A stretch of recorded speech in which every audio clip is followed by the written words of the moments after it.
It's only radio. Oh, it's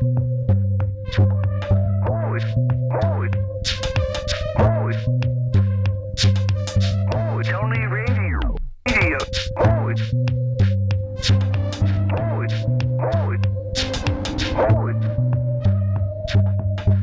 only radio.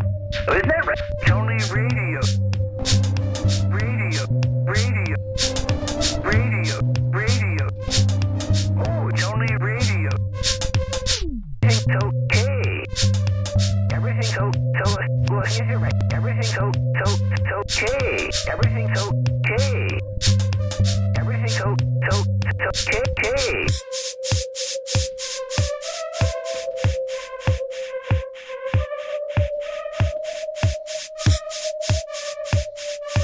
Everything's okay. Everything's okay. Everything's okay. Oh, it's only radio. Oh, it's only radio. Radio.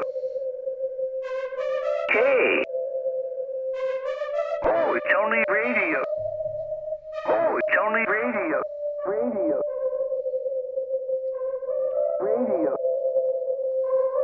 It's only radio. Isn't that right, Frank? Yo, what is up, everybody? All right, let's get into the after chat. Thanks, everybody, for joining us, hopping out here, seeing what's going on. All right.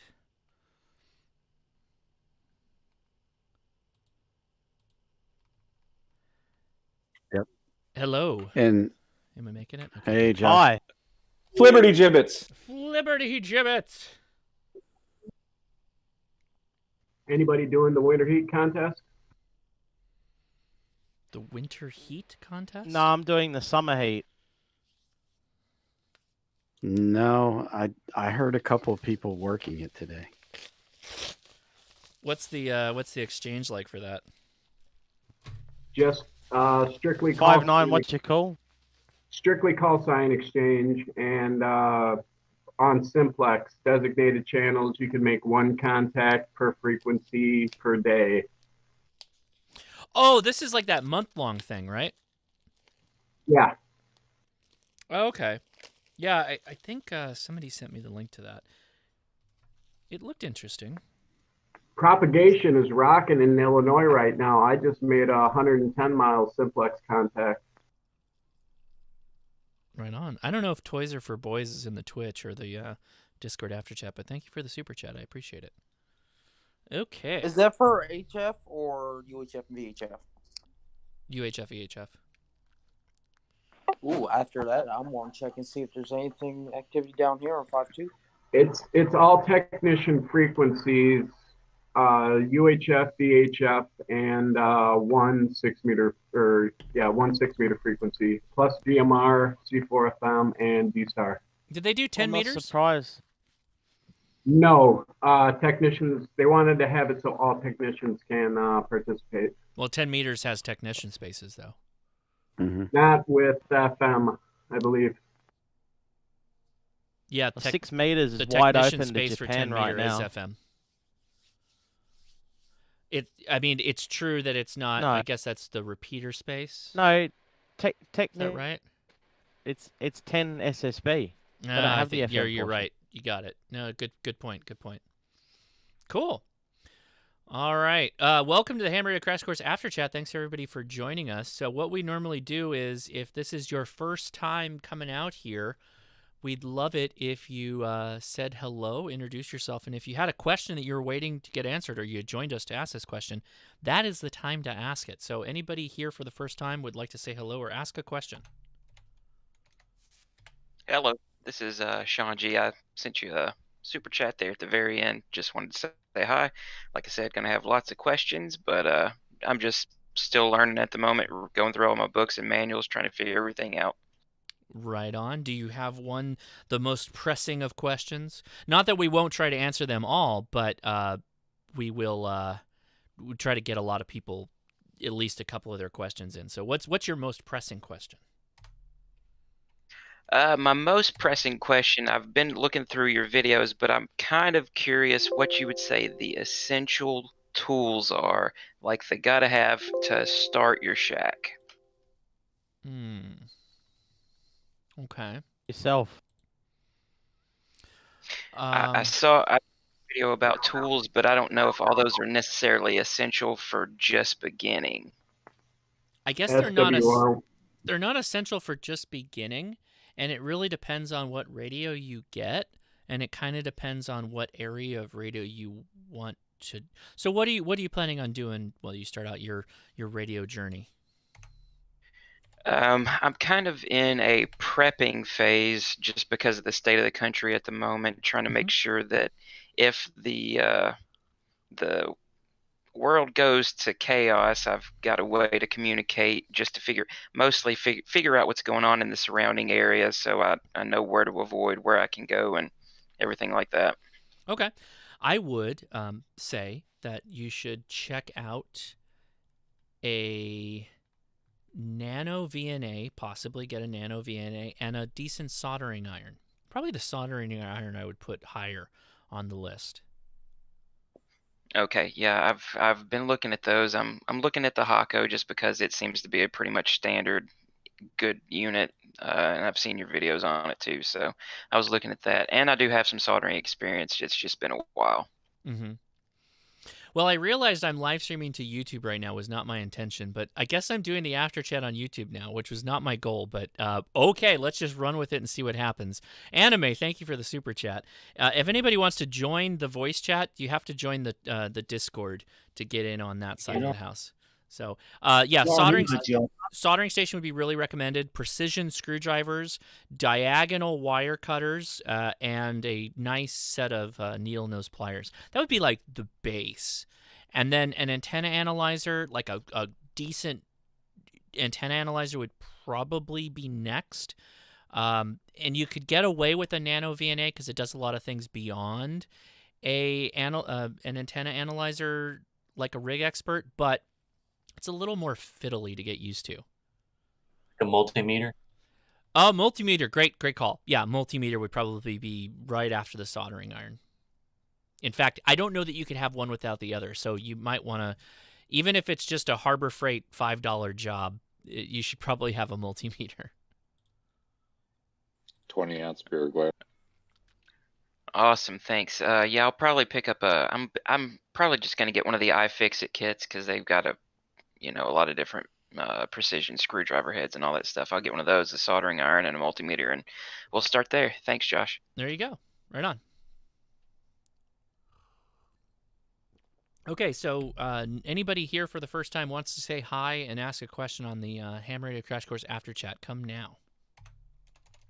Hi, good evening, Josh. Jeremy, Kilo November 6, Fox Whiskey Tango. You invited me over from YouTube, so here I am. Don't have any questions. I was the gentleman talking about 9-to-1s, so yeah, right I was just here to help in that fashion. Well, thank you for joining us. I appreciate it. And as things come up that are related to ununs and balance, and we'll see if you can help out. Appreciate you you joining us here. Anybody else new for the first time wants to say hi? This is Ponce. Josh, just want to say thanks.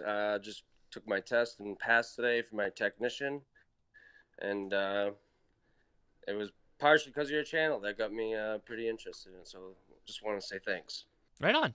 Well, thanks for getting your license, to be honest, and joining the fraternity that is amateur radio. It's a lot of fun. So I'm glad you took the leap. So congratulations. All right. Congratulations.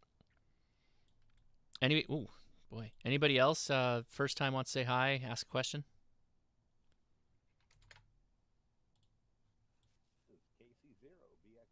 Oh, I hear you down in the noise. There's something going on. You got to bump that mic gain or mic volume, come up a little bit.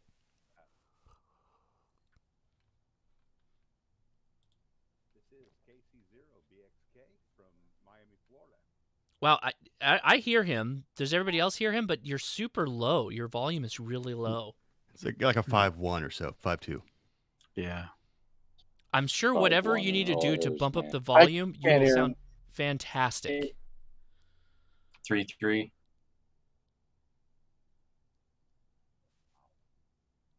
Oh, Bill.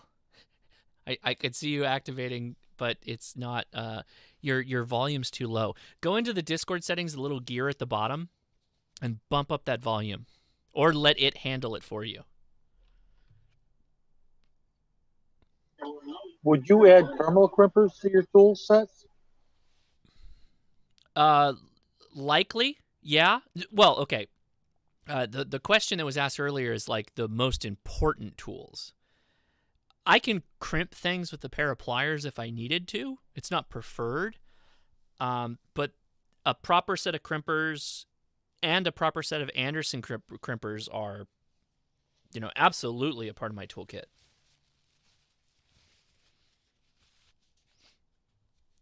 Okay, let's. Oh, Bill, your volume's too low, man. I don't know. There's something on your end. You got to bump that volume up. I'm high as I can go. I heard something go.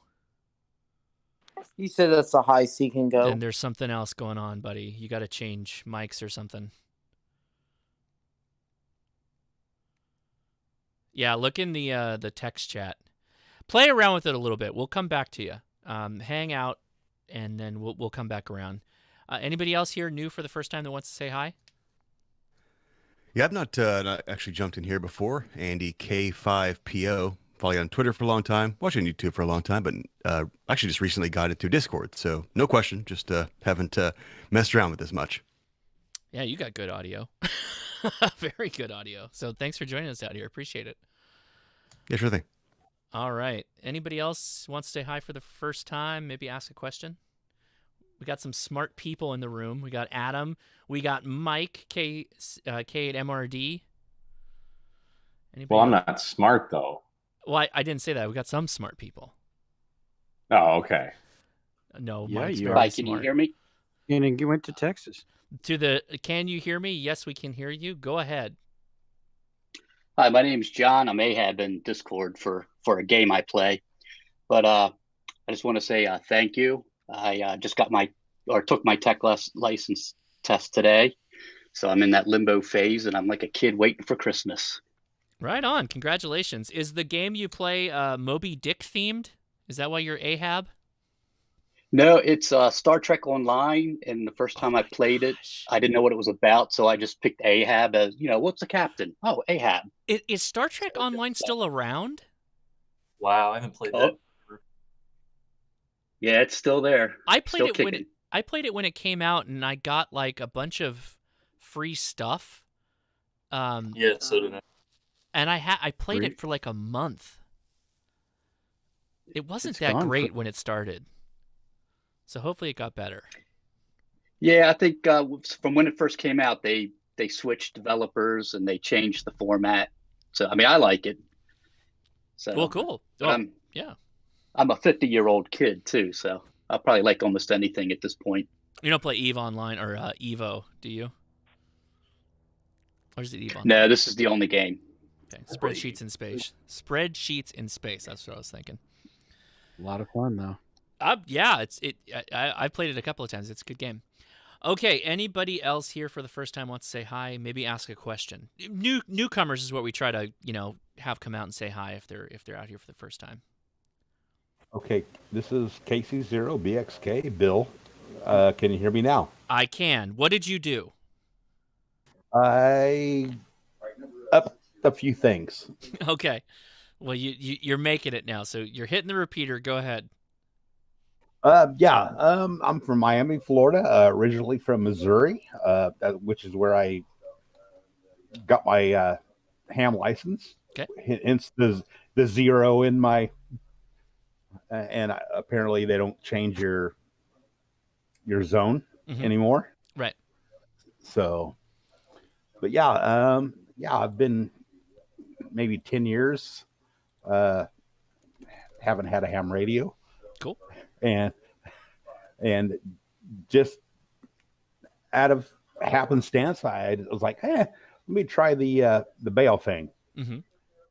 So, and now you're hooked all over again. Oh, absolutely. Right on. So yeah, now I'm looking to, since I lost a lot of my ham equipment in a bad divorce, yeah, I am. That's why I'm here in Miami. I'm in a good marriage. So, but yeah, I'm looking to buy some new ham equipment and get started all over again. Right on. Are you you're a technician, or are you just technician right now? Where are you at?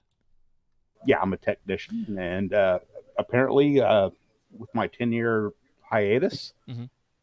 I see that Morse code is not a requirement anymore. Not a requirement. Yeah, you can go all the way through extra and not need it. So that is true. So I'm kind of happy about that, because I was having problems with, the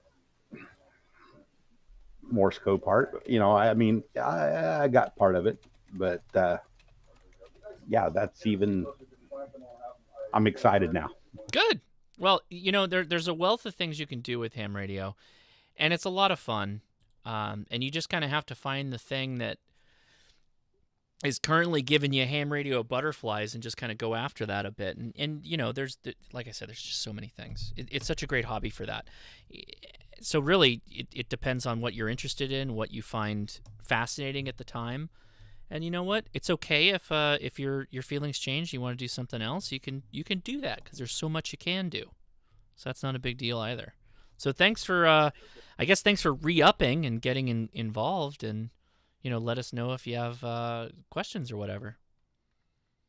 Yeah, I mean, I used to have an ICOM 211, and it fried one day, and so I got a Kenwood, but yeah, now I'm looking at the ICOM 760 or 7600, 7610, or whatever the newest, besides the 7600, the all mode, because I figured that would be the best all mode.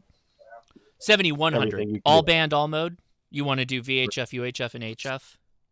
The 705 is the new one, right? 705 is the new one, but that's QRP. What?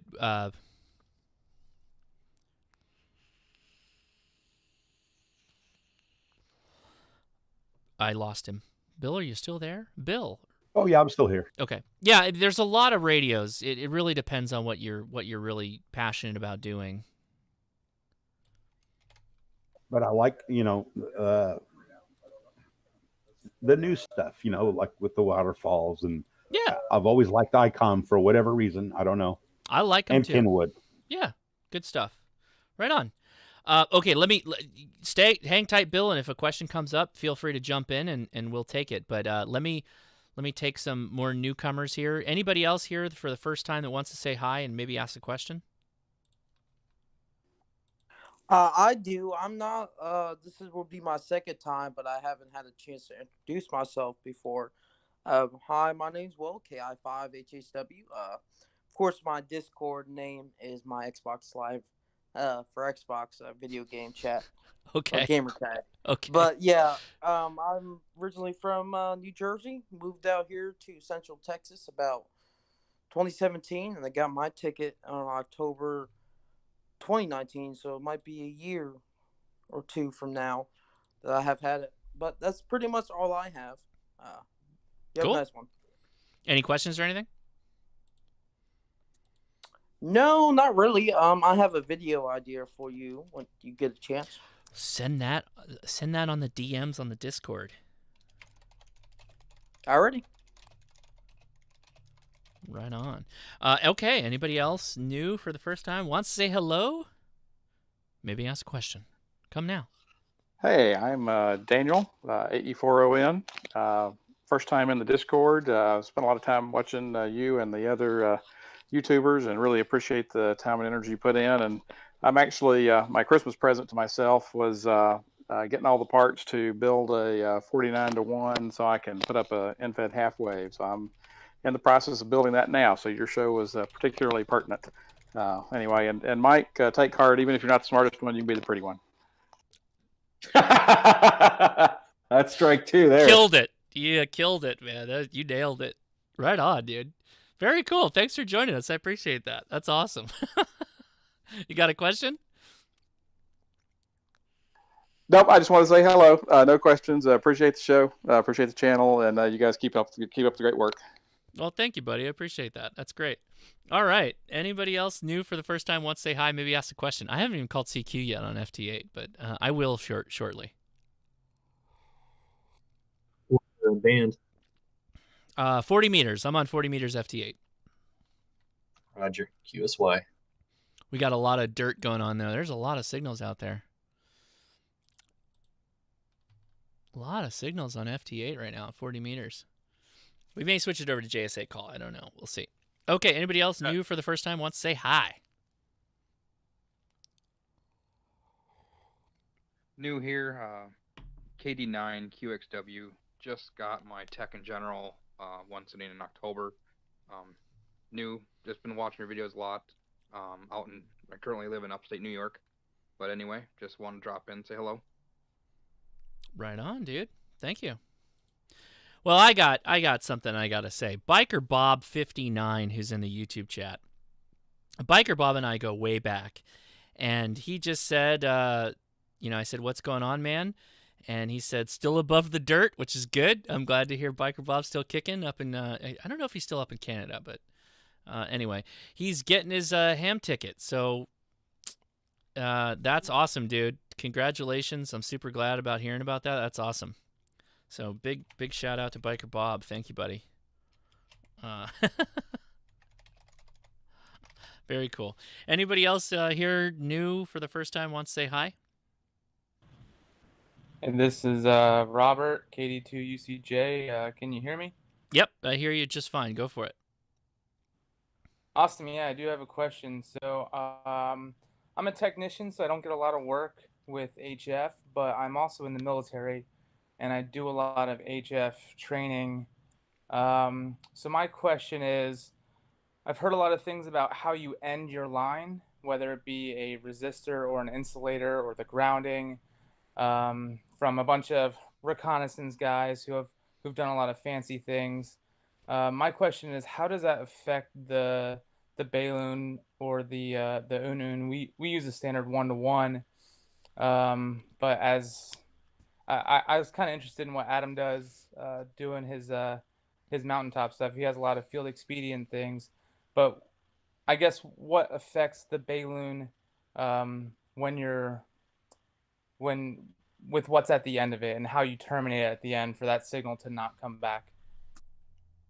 It terminates into the antenna, into the load. So it would depend on what's on the other end of the feed line or the Balun or the Unun that you were using. What do you mean specifically when you terminate the end? Otherwise, it goes into the radio, right? And I'll let Adam jump in here too. Yeah. I mean after at the end of the antenna, say you're using an end-fed antenna, and you have it go from your feed line to the Balun out to the feed line to the Balun to the antenna. At the end of it, what do you have at the end of it? Nothing. That I guess is at the end of the antenna. End of the antenna. If you're talking about an end fed, it's the end of the antenna. Now you can throw an insulator, a dog bone insulator, on the end of that antenna to hoist it up into a tree or hoist it on your line that you're going to tie it off on. You would definitely have something like that. Yeah, that's typically what we use. I guess my question then is how does the insulator affect the Balun or the lack thereof of having one? It's not real. Well, okay, it will a bit, but you're still going to have to connect it to an analyzer or check it with your SWR on your radio. And if it's not right, you're going to have to adjust that lead on the end of the antenna to make it correct for putting it up on the air for the band that you want it to operate on. But I'll throw to Adam. Adam, do you have any thoughts on that? I think he's probably on mic now. Yeah, I'll give it a try. I'm driving, so sorry for the noise. But no problem. You sound good. Okay, cool. yeah, I think the key thing is that the antenna is acting as a transducer. So it's taking energy in one form, electrical alternating current, essentially going into the feed line, and then when it reaches the antenna converts that into radiated electromagnetic field. And it doesn't need to dissipate that into a resistor or anything like that for most antennas. There are a few specific types of antennas that terminate in a resistor, but those are a little less common, and especially not for field applications. Right. But yeah, the resonant antenna is essentially just it ends up functioning like a resonant LC circuit, inductor and capacitor. It's got inductance and capacitance to it. And when those two elements are balanced, it's in resonance, and it's very efficient at converting that energy going into it into electromagnetic field. And yeah, I guess that's probably the best way I can explain it. The anything non-conductive at the end of the antenna is going to have basically zero effect on the antenna itself. Kind of like just the sheath on the wire. It doesn't really do much to the antenna. I'm going to cheeseball it if you're watching me on Twitch or YouTube. So there's an image of a 49-to-1 unun, and the endpoint, which is the little blue circle there, you would connect that with some kind of insulator to a tree or whatever. And I'm John Maddening it right now. So, you'd have a line coming off of it to whatever, to the tree branch or whatever you want to connect to. And that's kind of what you have at the end. And of course, you're still going to have to assemble this, right, and however you want to deploy it, and then check your radio, because you're not going to want to transmit into the radio if it's a bad match. So you'd have to adjust and do whatever you need to do to appropriately handle that, I would say. Josh, could I address your listener? This is Bill. Yeah, Bill. Yeah. Go for it, Bill. I'm also a veteran, and I understand that the guy that was just asking the question was also in the military. If you're in the military, you might want to, and you're interested in amateur radio, you might look up MARS, which is the Military Auxiliary Radio System. It's a great thing. Without it, in certain areas throughout my life, I would not be able to have talked to family and loved ones. It's a great thing. Right on. Well, I will continue or extend that as well. Thank you for your service to both of you, being a veteran and being active. So thank you very much for that. Mars, if you don't follow the podcast, the Ham Radio Crash Course podcast, I do that with my wife every Thursday, and we post it on a Friday. And we talked a little bit about Mars. Mars has a really interesting, rich history in our country for not just kind of how it started out, which was doing a lot of the care and welfare communication back to stateside, overseas to whatever theater that the military was operating in. They now have pivoted a little bit with the proliferation of satellite phones and that capability. They've now moved into more of an emergency preparedness kind of standing. It's really interesting. It's a really interesting service, and it's one that caters to amateur radio operators. And they do have a requirement for your engagement and how much hours you spend that you get, accredited for, I guess you would say. Over the course of a quarter and whatnot. It's really interesting. So yeah, if you're interested, look up MARS, a military military auxiliary radio service. You can Google that, and there's two branches of it. There's the Air Force branch and the Army branch, and they have a little bit different in how they operate. So yeah, check those out. Baofeng's and no-code techs are ruining ham radio. Not at all, sir. And we do have a couple of Australians in the live stream chat, so we got to be careful. Haggard fan, thank you for the super chat. I really super appreciate that. Thank you very much. Okay. Sorry, I gotta try this. Aussie. Didn't work. Oh, he's not a true Australian. I think no. I think he is. I think Steve is a true Australian. Yeah, so is Tom. So is Tom. Right on. So, do you have anybody else in the chat for the for the first time that would like to say hi or ask a question? How's that Vegemite? Marmite is generally, well, no, Vegemite. I guess that's they have both, but Vegemite, yeah, Vegemite's great. I don't know if you've ate it, but it's fantastic. I heard it's like a salty type of fruit taste. I don't know. I haven't tried it yet. I like it. It's like Nutella, only worse. No, it's nothing like Nutella. You eat it with a little bit of butter, little bit. You just use a little bit. It's a light schmear. Like chutney? No, it's not like chutney.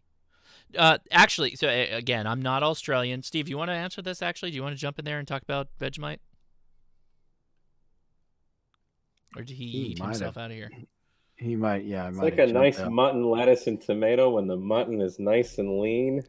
It's so, if I understand correctly, Vegemite is a byproduct of brewer's yeast or some of the brewery leavings, and it is a somewhat salty spread that is kind of herbaceous and generally really good on toast with a little bit of butter and a little bit of Vegemite. I've always liked it. It's salty though. If you don't really like things that are salty, then you might not like it. I would not say it's anything like Nutella. Nutella is like hazelnut chocolate spread. Like Spam or something. Well, that's why I said it's like Nutella, only worse. I don't think it's worse. It just, you got to like one thing or the other. It's savory, not sugary or sweet. It's not like Spam, but Spam is also very salty. Vegemite on the air?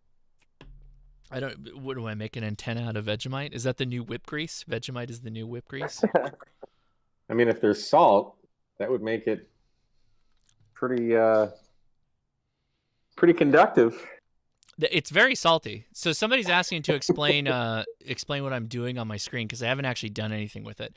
So I'm running WSJTX, and I will transmit. Yeah, I've been waiting. The amp is not on. I'll turn the amp on, but we're not necessarily going to play with the amp.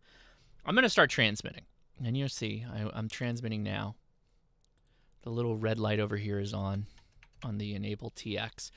Grid Tracker is a visual display of who you are hearing on FT8 and who hears you. I see you. So those yellow lines that just popped up are all the people that just heard me on my first transmission on FT8 from my home QTH. And it displays it from your home QTH. And I'm already getting a contact from K, and then it also displays the contact who you're working. KI5JCO Joseph. That's me. That's me. That fast, you see? That's how fast it works. So yeah, that's what it's doing. It's really good for live streamers like myself that I can show you. Hey, I got it. I can show you exactly what I'm doing. I don't even know how to turn the amp on, so we're doing good so far. That's just my G5RV and 50 watts, I think. Right on. Oh, Andre, see how good Josh sounds on the casually swapped PR40. Yeah, it's a pretty good mic. All right, so Ryan over on the YouTube side says, "Hey Josh, I'm looking to get my first HT. Looking at the Wouxun KG UV9D, the Anytone D878 UV, or if I wait a few months, I could swing the Yaesu FT3DR." Oh, man. That is a tough question.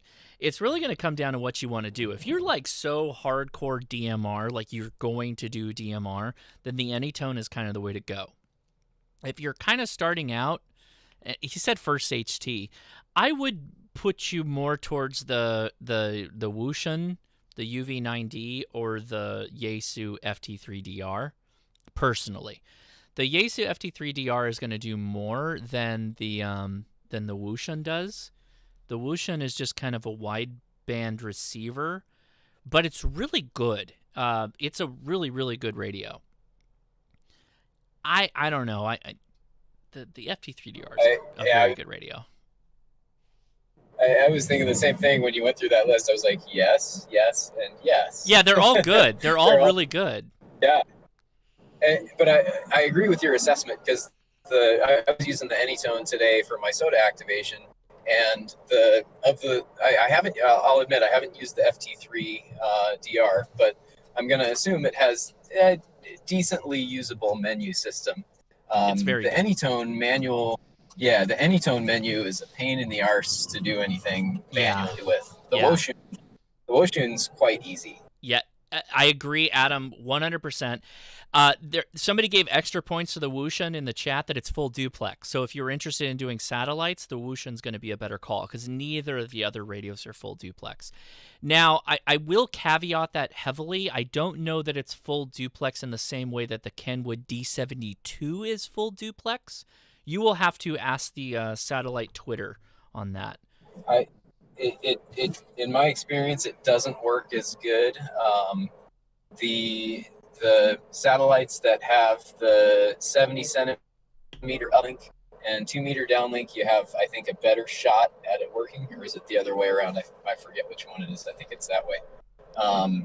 But yeah, in my experience, I have not been successful at hearing myself on the downlink with just the Woshun by itself.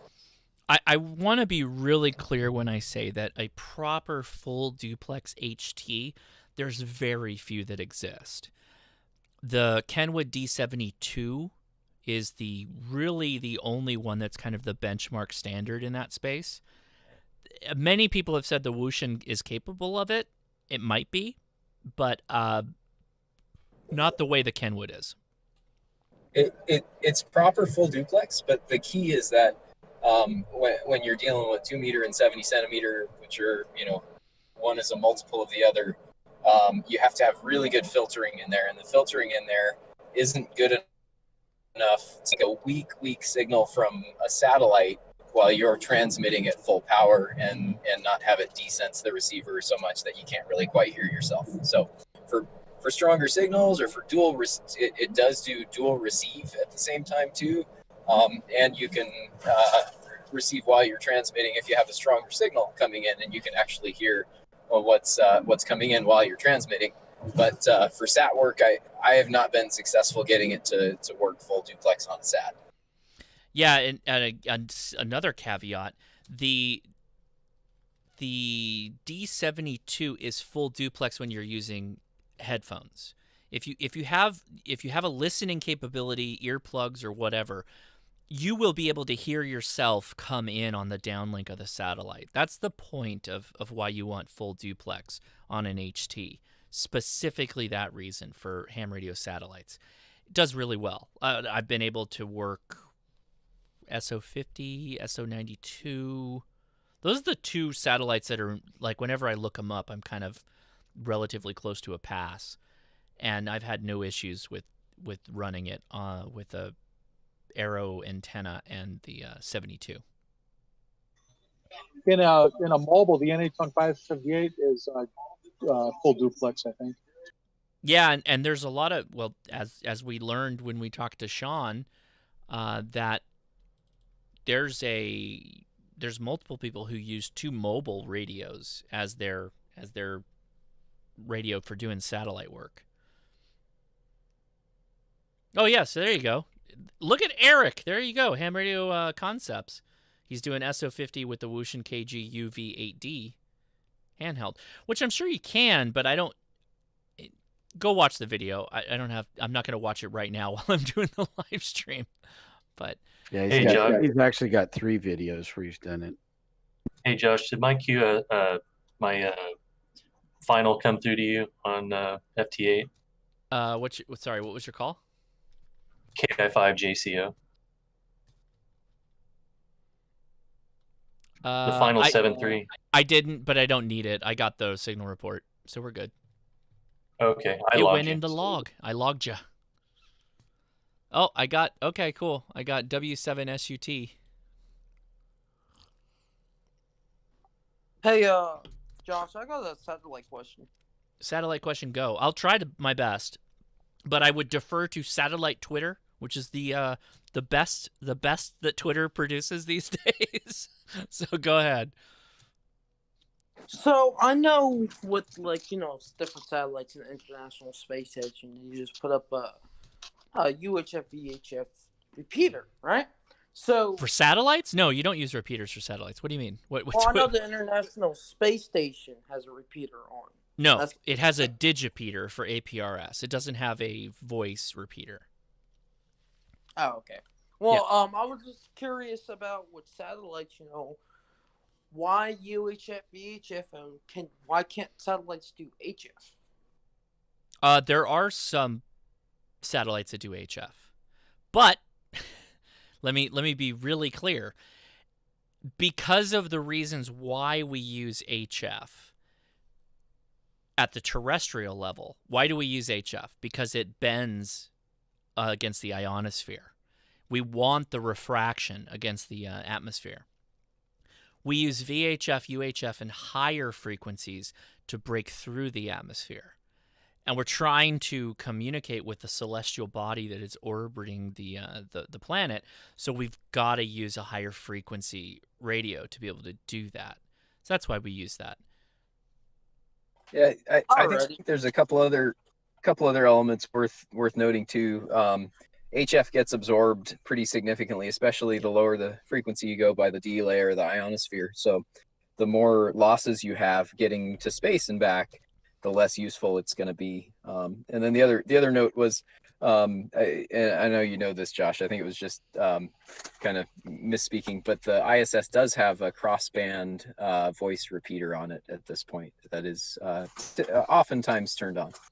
Is it really?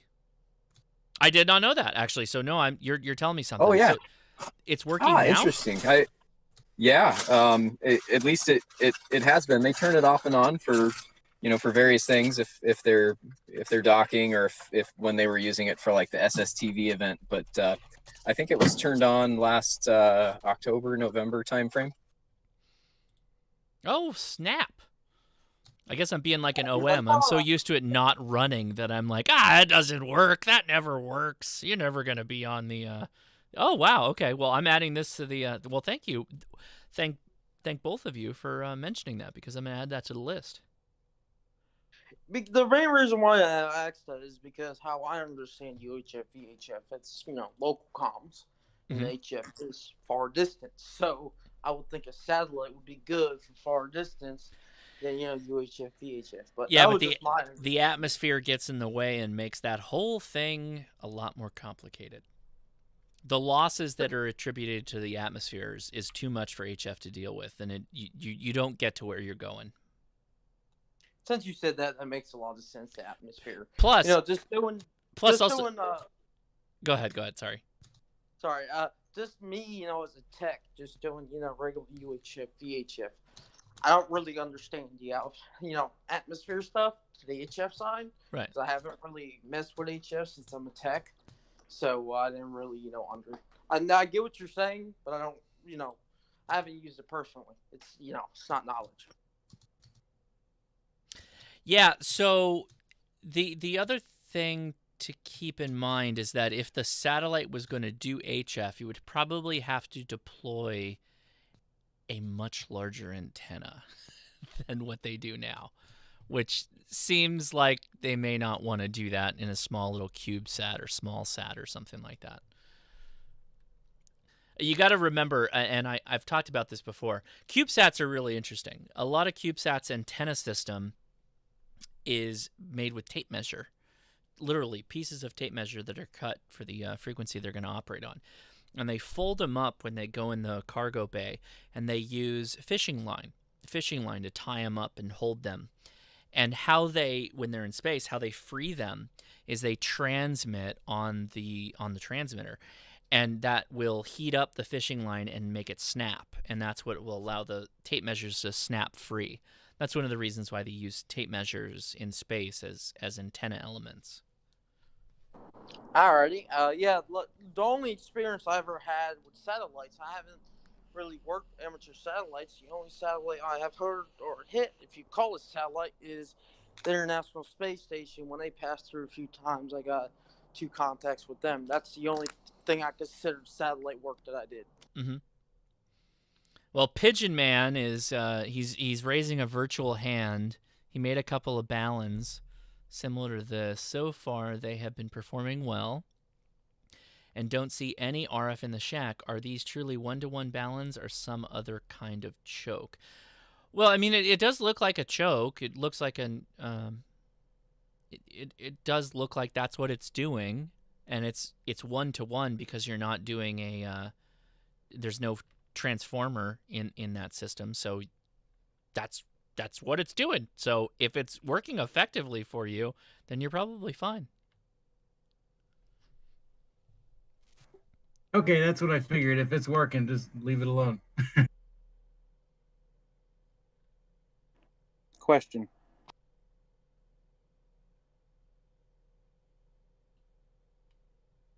Go ahead, question. Yeah, this is Gary, KO4DQZ. I took a 10-meter dipole and turned it into a 40-meter dipole. It's got a 1-to-1 bow in the middle of it. Oh, you got to hold down that PTT button. Yeah, it keeps changing by itself. I'm getting 35 ohms of resistance to a 1-to-1 balance. Should I have used 75 ohm cable? Wait, say that again. Sorry, it's cutting out a little bit. All right, I basically used a 1-to-1 balance that I had for a 10-meter dipole. I turned it into a 40-meter dipole. When I put the analyzer on it, my resistance or my ohms are reading 30. You cut out again. Yeah, the button keeps letting go by itself. So, Josh, I was able to hear him. He's saying that he converted a 10-meter dipole into a 40-meter dipole, likely by adding some wire to it. And he says his resistance, when he measures it with the analyzer, is 30 ohms. And my first question is going to be, how high off the ground is it? It's about 50 to 60 feet. Oh, that's pretty high. Yeah. Okay. Interesting. But what kind of analyzer are you using? What's happening? Wait, I misunderstood. So he's using the same. So the balance not going to be a major factor in the antenna system. And what's the byproduct that you're seeing? I'm just getting 35 ohms instead of 50. I mean, it's going above my garage. I don't know if the roof is affecting it. I don't have any metal insulation, none of that good stuff. 35 ohms. Well, where does it show up on the analyzer if you put it on analyzer? Is it showing up short? It's actually showing up a little bit long. I got to drop it back down and shorten it up, but I'm still within the band. I mean, I'm down at the digital end pretty much right now, which is where I'm using it anyway. Huh. How steep are the legs? Is it flat top or inverted V? It's practically flat. I could probably pull the middle up maybe a foot and make it truly flat. That's weird. Wait, what? This is an off-the-shelf 1-to-1? Yeah, it's actually a radio waves or whatever they are. And I just extended the wires and made it a 40 meter because I had enough room to stretch it out. And I'm using RG8X. Huh. Okay. Whoa. Okay. How far is the feed line? Just out of curiosity. I don't think that's part of this, but I'm just curious. It's probably about 70 feet of feed line is all. I barely had enough to get it in the garage and get it hooked up, I was lucky on that. I don't think the losses can turn into that though. Have you compared it to the antenna? Have you measured it without the balun in place? No, because the balun's up there at the T-tap, so no, I can't measure it that way. I would say you should probably measure the balun, and the baluns are easier to measure than the other devices because you just hook those up to an SWR or dummy load, and put the meter in between, and check it right at the feed point. I hate to say that, but you might want to pull it and check to see that it's actually a 50 ohm balun at this point. It might be damaged because you said you reused it. Did you put power through it? Did you run an amp through it? No, I have not ran an amp through that. I ran an amp through my infeds, and I probably fried one of those, but that's a whole other story. The SWRs on the radio are reading fine at. So wait, what are you testing it on then? I've got one of those Rig Expert sticks, the 230 stick. And that's what you're using for the impedance? Correct. If your SWR is good, but the impedance is low, doesn't that seem odd to you, Adam? Yeah, I mean, 30 ohms won't throw you too far off. 1.7 to 1 or so, maybe. But I think I'd want to see the Rig Expert, and is that 30 ohms at resonance, or is that 30 ohms off of resonance? Well, I'm going on 40 meters. It's about 7.18 is where it's reading resonance. So I do need to shorten it up some. Okay. If you're not presenting a huge SWR mismatch, then that's probably fine. Yeah, I just thought it was odd. Yeah, I don't. Yeah, I don't. It just seems really odd to me. I'm stumped on this one.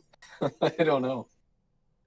Yeah, I didn't know if it was the RG8X that was causing it or whatever it was. I mean, when it was up as a 10 meter, I never really had success with 10 meters around here, so I just kind of stayed up in there and did nothing. Mm-hmm. I'm curious, what kind of soil do you have underneath your antenna? I was just going to ask that. Right now, it's mostly garage where it's hanging, but Well, right. Wait, but in the garage? Your base soil. Wait, hold on. In the garage? Is it in the garage? He said it was over. No, okay, it's above the garage, and we've had a lot of rain here lately. I didn't know if that was actually affected. My soil's very saturated, like my end feds. Actually, it could actually. It changes mine for sure. Whenever I get huge rainstorms, or the soil gets really either wet or really dry, my SWR will change, either go up or go down, and so does my impedance. And I'm running a DX Commander, which mainly stays, right in the 1.1 to 1.5 range, but it will move in that range as I get either rain or the soil dries out. I've been noticing that for the last 2 years. At 50, if the antenna's at 50 feet, though, that's going to be. I realize that, but I mean, I'm just like you guys said. I don't see any other thing that would be affecting it. I wonder if he's getting rain inside the balun or something, if it's got moisture in it and that's hosing it up. No, there's no cracks in it, because I checked that before I put it up. It's still sealed up because it's radio waves. It's that sealed gray tube, and it's. The fact that the SWR is good, though, is the thing that's throwing me off. But the impedance is changing. That's the part that's weird to me, because those usually kind of go together. Like I said, if they're being measured at the same point, they should be representative of each other. Yeah, I wonder if there's an issue with the feed line. No, I would wonder if there's an issue with the if you're measuring it at the feed point of the coax where it attaches to the radio is going to see what the analyzer sees, and it's going to show you the same thing. But I wonder if there's an issue with the analyzer somehow. Are your batteries are fully charged? I've noticed my Rig Expert does some funky things when the batteries get low. Okay. Yeah, it's one of the new sticks. The batteries are fully charged on it, and I didn't really see a problem with that. But I have noticed also that when I increase power. Does your garage have a metal roof? Wait, hold on. He said I increased power, and then he cut off. That was what a pregnant pause you left it on. Go ahead. Yeah, no, this push to talk keeps dropping out on me. Yeah. When I raise power, I'll see the SWR. Oh, he did it again. This push the button is killing me. I know. You got to hold it. Well, you got to get on a computer. Get on a computer with the app, and then you'll be fine. Yeah, we'll figure that out. All right. This is the only way I can get it to work. Yeah, go ahead. Dropped out again. Does your garage have a metal roof? No, he said no, it did not. No, it's not a metal roof. It's a wood frame structure, concrete slab. Like I said, all that's like 50 feet below it, 50 to 60 feet. But yeah, when I increase power, the SWR will. This is killing me, man. You're killing me, 0.4. dude. It'll go up like 0.4 on the SWR when I go up in power. That's not a lot. How much are we talking going up in power? What does that mean? Like an amp? If I'm tuning up on 5, if I'm tuning up on 5 watts and I go up to say 10, it's fine. But when I go up around 25 to 50 and up, the SWR will start to climb. Okay, so you do have a match problem. Is this a... Huh. Okay. I would say check the Ballon at this point. I still would like you to throw it on a 50 ohm Ballon and test it. I hate to say that because you got to hop on the roof and test it. But it's kind of presenting itself like a high Q antenna almost. Well, that's where I was wondering if it was just a matter of the Ballon was actually designed for 10 meters. I didn't know if that was possible or not. Well, shit, I've got a radio waves right here. And yeah, it'll do it. It'll do up to 60. So this is a radio waves Ballon right here. This works great. I put Christmas lights on this with 500 watts through it, and it's a champ. The radio waves Ballons are great. Do you have a metal roof on that garage? No. No, no metal roof. Asphalt shingles, wood structure. There might be some metal crap up in the attic, but no metal roof, no. No radiant barrier. Correct. It's all paper insulation. Yeah. That's. I thought you were right about that. So when you say it goes up by 0.4, how low are you at 0.4, or when you increase to 0.4? Is it 1.7? Is it 2.1? What? It stays in the 1 point range. Like it starts off at about 1.2, and it might climb up to maybe 1.7 if I go up to 100 watts. That's nothing. Still shouldn't do that. Yeah, this is very odd. I gotta say, this is very odd. My antennas do that all the time, but okay. Your antenna sucks. Well, no, but I mean it changes, Mike. When it rains, it changes, and I'm talking about my 60 meter dipole. Which is up about 40 feet. The SWR will change, and the impedance changes when I get rain and when the thing dries out. The DX Commander does the same thing. I thought that was normal, honestly. Never much. It doesn't change much, but it changes some. Yeah, my DX Commander's in the mail eventually. I'm waiting for Callum to ship it. Maybe you're getting moisture in with the coax connectors. I've got a buddy that's I'm wondering if it's had a to replace connector the thing. radio waves because it was connectors. doing all kinds of funky stuff. I mean, it might be connectors. I would- They're crimp-on connectors and a soldered center pin, but it's literally fresh. I mean, I just put it up not even a week ago. Mm-hmm.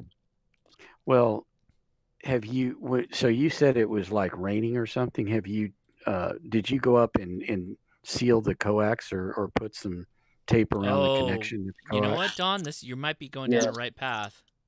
No, it's all sealed up. I mean, I taped it up real good before I put it up in the air. And it hasn't rained hard since I put it up. Just my yard had been soaked. We had like 2 weeks of rain or so. Mm-hmm. But everything's slowly drying out now. Like I said, now even my infeds are starting to act normal again. Now that all the water's going away. Well, I think we gave you a couple things to try. Hang on though. We can keep talking about this, but I want to make sure we don't miss anybody that's new here for the first time that may have a question, particularly since I'm live streaming on YouTube right now, which I didn't plan to do. This is my accident, but I'll keep it going. If people are watching, we'll keep doing it. Is there anybody here for the first time that would like to say hi and ask a question? If not, we'll go back to this discussion because this is a fascinating discussion.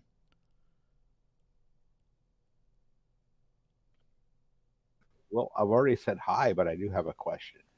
Okay, go ahead. This is Bill, KC0BXK. As far as the bail things go, I've manually inputted the a 70 centimeter repeater. Sure. When people talk, I get full signal, but when I do talk, after manually adding all the settings, no one can hear me. Is it because it's a 5 watt Maybe the offset. Even though I'm getting a full signal from it or whatever. Well, let's break this down. So if nobody's talking and you key up the repeater, do you hear some kind of Roger beep from the repeater or anything like that that indicates you're hitting the repeater? No. So okay. So if you're not getting that, it's entirely possible that you don't have the legs on you to hit the repeater. Are you using the stock rubber duck antenna that came with the radio, or are you using something else? In some instances, yes. When I'm in my car, I plug in another one, which should be a little better, but no. And even in the car, it does not perform better? No. And is in the car, do you have a quarter wave vertical antenna that's for making better contacts than an HT antenna? Oh man, I wish I could tell you what it was. Do you know what the antenna is? Is it a long antenna? Is it 3 feet long kind of thing? No, it actually looks like a little blob. Oh, okay, good. I'm really glad I asked this question then. So the little blob, is this on 2 meters or 70 centimeters, by the way? 70 centimeters. Yeah, the little blobs are not bad if you got a clear sight to the repeater. Do you have a clear sight to the repeater when you're trying it? Like line of sight, like you can see the mountain that it's on or the hilltop or whatever. I'm not sure. I work for IKEA, so I when I'm doing it, it's in a parking garage. So you're on the top of a parking garage when you're trying it, but can you see the repeater is my question.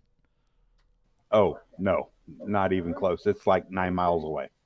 9 miles? You should be able to hit 9 miles no problem. So why can't you see it? Like, is the mountaintop there or the geographic location? You should be able to see it and be able to hit it. Yeah, exactly. That's what I'm saying. So it's like, have I entered something wrong in the settings? You know, it's entirely possible. Are you? How are you programming the radio?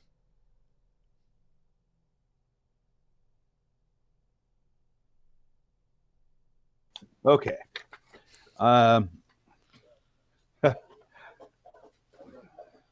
You know, I first put the Baofeng. It's to frequency mode. I go to menu 11 and set which I don't set it in menu 11. Mm-hmm. Wait, you don't set the offset?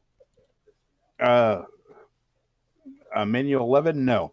Oh, so that's probably your problem. Oh, wait, so are you manually programming the radio? Yeah, because I don't have the cables yet. Okay, so I know what your problem is.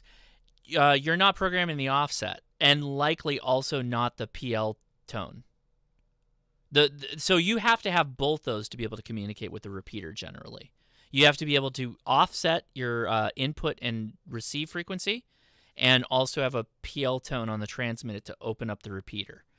And that information will be on repeaterbook.com for your area, for where the repeaters are that you can pull the information from and then program in the repeater. So I am almost 100% certain that you don't have it programmed correctly.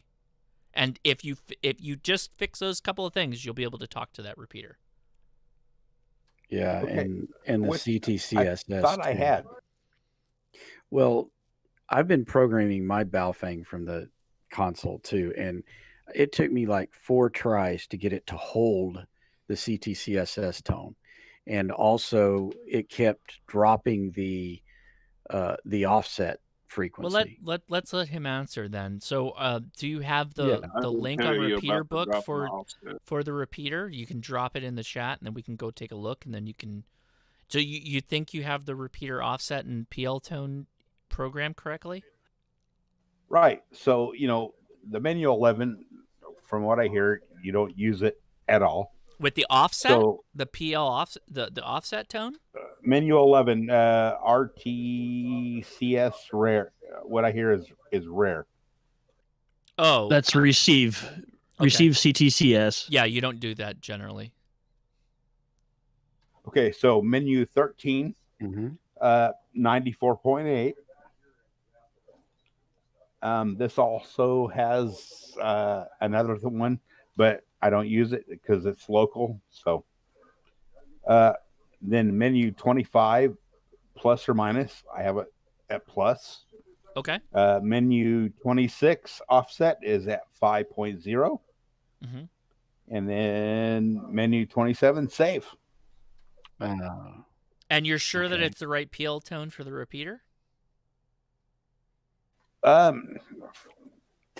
From everything that I've looked at, repeater.com or whatever it was, yeah. Josh, do all of the Baofangs program the same? No, they don't. No. That's what I was going to say. Yeah. Because The mine, offset on mine does not work. You have to program. You have to save it twice. Right. Save the transmit and then save the receive. right. And when and I was just looking at mine, when I key it down, it comes up and it jumps to the transmitting frequency. So you should see the frequency change. Mhm. And next to the frequency that's there should be a CT, meaning Right. it is sending out the CTCSS. And if you don't see those two, then it's not programmed correctly. And I'm on here in Miami, Florida. I'm on 444.600. Right. But when you key the radio, what frequency does it show at that time when you're holding Oh, the wait. key down? Mike's leaving. Did Mike already leave? Mike, take it easy, buddy. It doesn't change. Nah, I'm about to fall asleep here. So not because of you. I apologize. I apologize, Mike. I apologize. I'm sorry. You're boring. No, it was great. I actually caught up on Dennis's podcast yesterday and caught up on your podcast today. So Dennis comes 20 before hours mine. of 20 hours of podcasting. Yeah, Leia and I don't run short. We don't. No, we can't. I only make listened. I had a 9-hour drive today, and I think I only got through like 5 of your episodes. They're so long, which is great.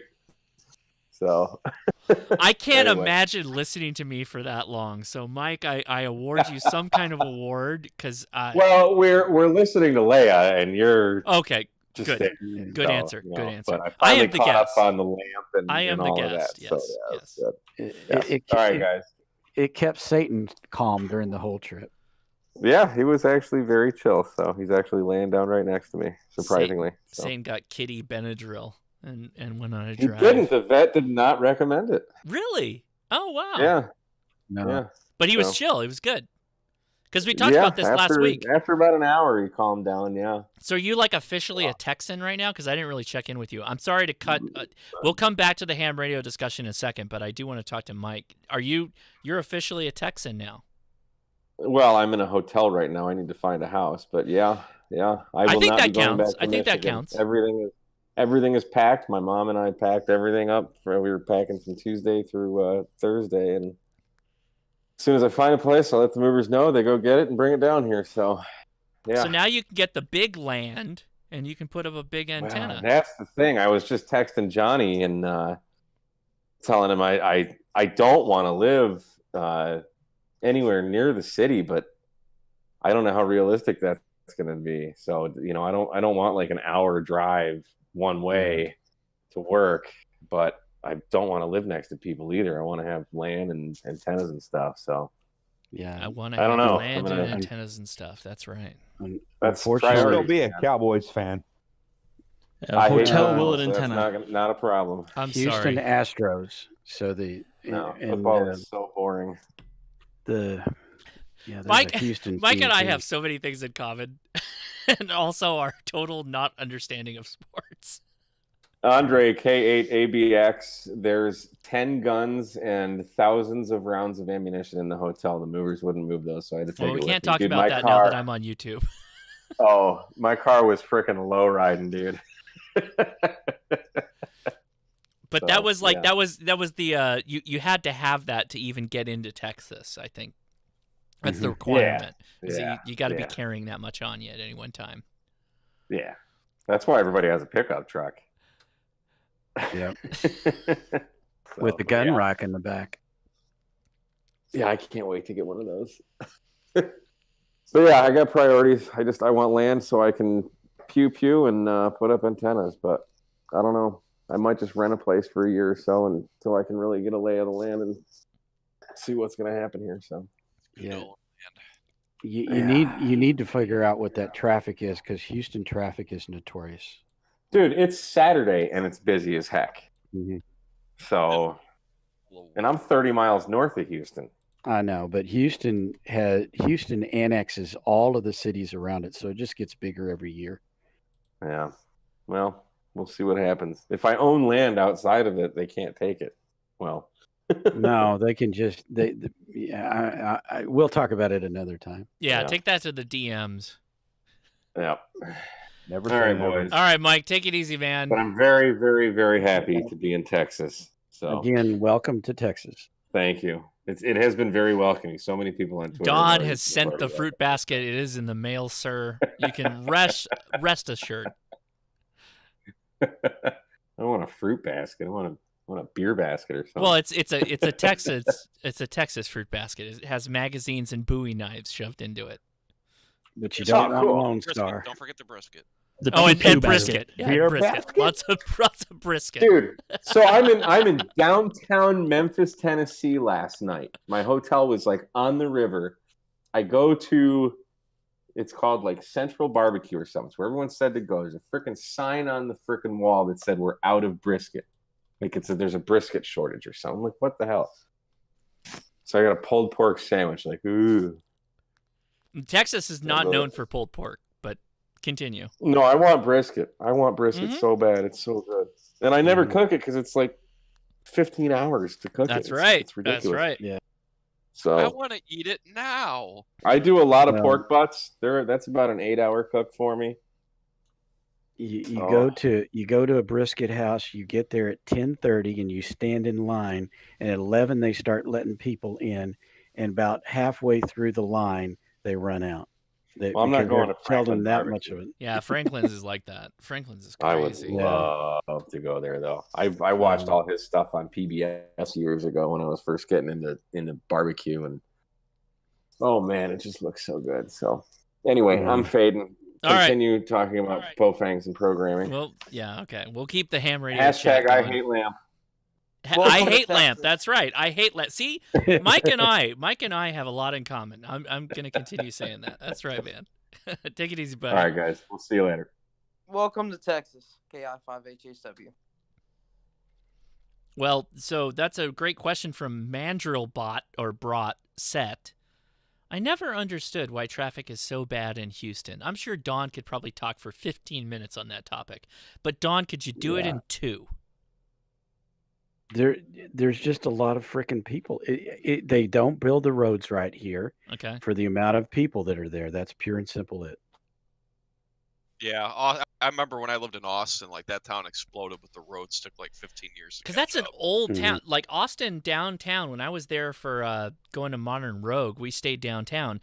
Some of those roads were like, and then some of the directions were crazy. Roads don't even exist. Like, we found like unincorporated off-road regions in the downtown area of Austin. And I was like, wow, this is fun. Like, I had to shoot an azimuth with my compass to get out of where we were in. It was crazy. Some of that stuff's wild. Yeah. Plus, there's like a lot of highland and lowland places in downtown Austin. Like there's aqueducts and stuff that run through there. It's crazy. That's the hill country. So yeah, it's different than where Mike is near the beach, and it's different where I am, where we're getting close. I mean, on my side, it's the forest, but when you go to Fort Worth, which is just down the road from here, you're starting to get into the plains. So everything flattens out. So Texas is many, many countries in one state. Let me throw one thing in too. If you're looking for land, be aware of flooding depending on where you are. So I'm an hour south, and it can get fun. Mm-hmm. Yeah, I mean it's a cool part of the country though, for sure. Yeah, but the nicest thing about Austin is that thing on 35. When you're coming into Austin, you get on it and you just completely go right through and never get anywhere where you can get off to get into Austin. You talking about where they have the raised highway? Yep. Oh, okay, yeah. Okay. Yeah, I live in Central Texas, near Fort Hood, like 30 minutes away. Yeah, that's San Antonio. They Waco. I live right near Waco, Belton. I live in Temple. And flooding out here is horrible compared to where I was at New Jersey, where you have a gutter every curb. So that's one of the, I guess, downsides I can say about Texas. But I love it out here since I moved out here. Really nice.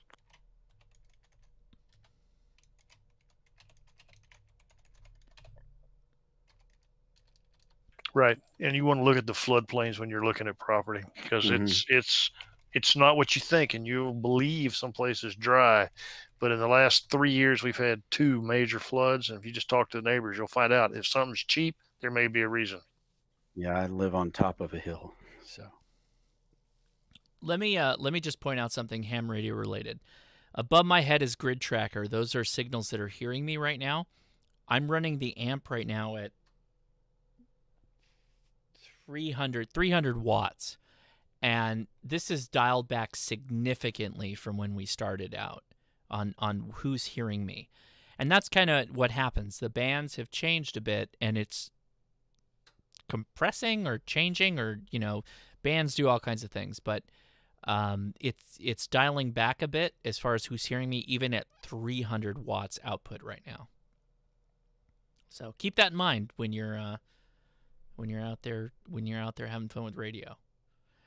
Okay, so is there anyone else who's here for the first time and wants to say hi on the Ham Radio Crash Course After Chat and maybe ask a question? And I am on 40 meters FT8 right now. And everybody on the YouTube side that's watching us, we are live streaming based off of the comments and the voice chats that are on Discord. So if you go to my description for this video, you will see a link to the Discord that will take you directly to this this chat room where we're taking the audio calls and audio discussions from. So thanks for joining us, by the way. We're doing something a little bit different today, something I didn't really plan on doing, but I'm doing it. So we're doing a live YouTube and Twitch after chat. In DPR, first time on Discord. Nice to speak to you. Just thought I'd jump in and say good evening. Hey, thank you very much for hopping out there. Do you have any questions or anything? No. I did come up with the idea of the metal roof earlier, but that didn't pan out very well. Sure. Well, thank you, though. I appreciate that. And thank you. Yeah, thank you. Appreciate it. And Steve E with the super chat for $9.99. Thank you very much. Thank you and your wife for all the efforts. Yeah, really, the wife deserves all the efforts. I'm out here having fun with you all, talking about a fun thing that is ham radio. And my wife has to deal with the children. And we only drag her out for the podcast, which she is fantastic in. My wife is the star of the show for the podcast, which is obviously clear because everybody that comments is it is her show, not my show. It's her show. So I'll keep doing it because she's so good at it.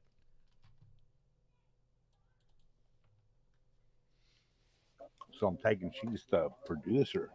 No, she didn't do shit. She just shows up and talks on the microphone. No, she has really good opinions on my wife. When you throw her into a situation and you give her the problems that we face, she's really, really good at coming up with solutions. Leia's really, really good at that. And just getting her on mic and just talking through some of this stuff is really interesting to see how she would approach things from a non-ham looking outside in, and how she looks at it. It's like, oh, those are actually all really usable ideas. But she doesn't produce anything. I'm the one that edits everything and posts it. I was just about to ask, is your wife Leia a ham? Not yet. But you have to watch the show. That's part of the whole thing. She's taking the practice test for a technician to get her technician. All right, I didn't even know you had a podcast, so I'll be looking at that now. Oh man, get ready. Leia's got some hot takes on things. She's got a lot of hot takes. Yeah, my local ham radio group was talking about you, how you took over Ham Nation, so we'll be looking at that. I did. I took it over. No, it's been a lot of fun. It's been great working with everybody at Ham Nation.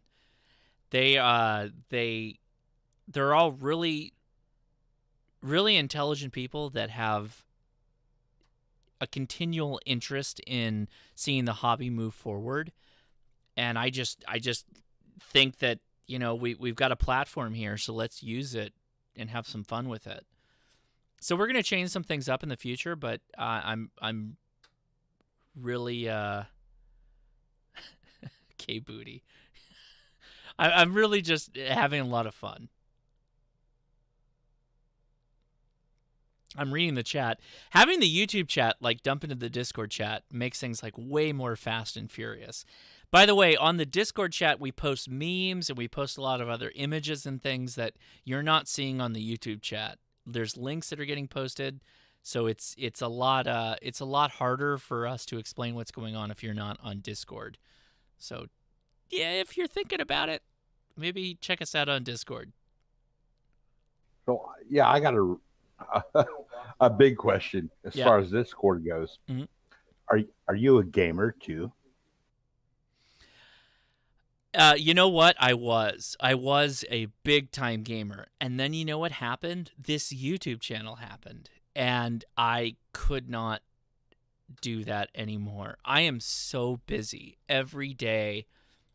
I wake up in the morning and I can be doing something for the channel, or my newsletter, make a video, prepare for a live stream.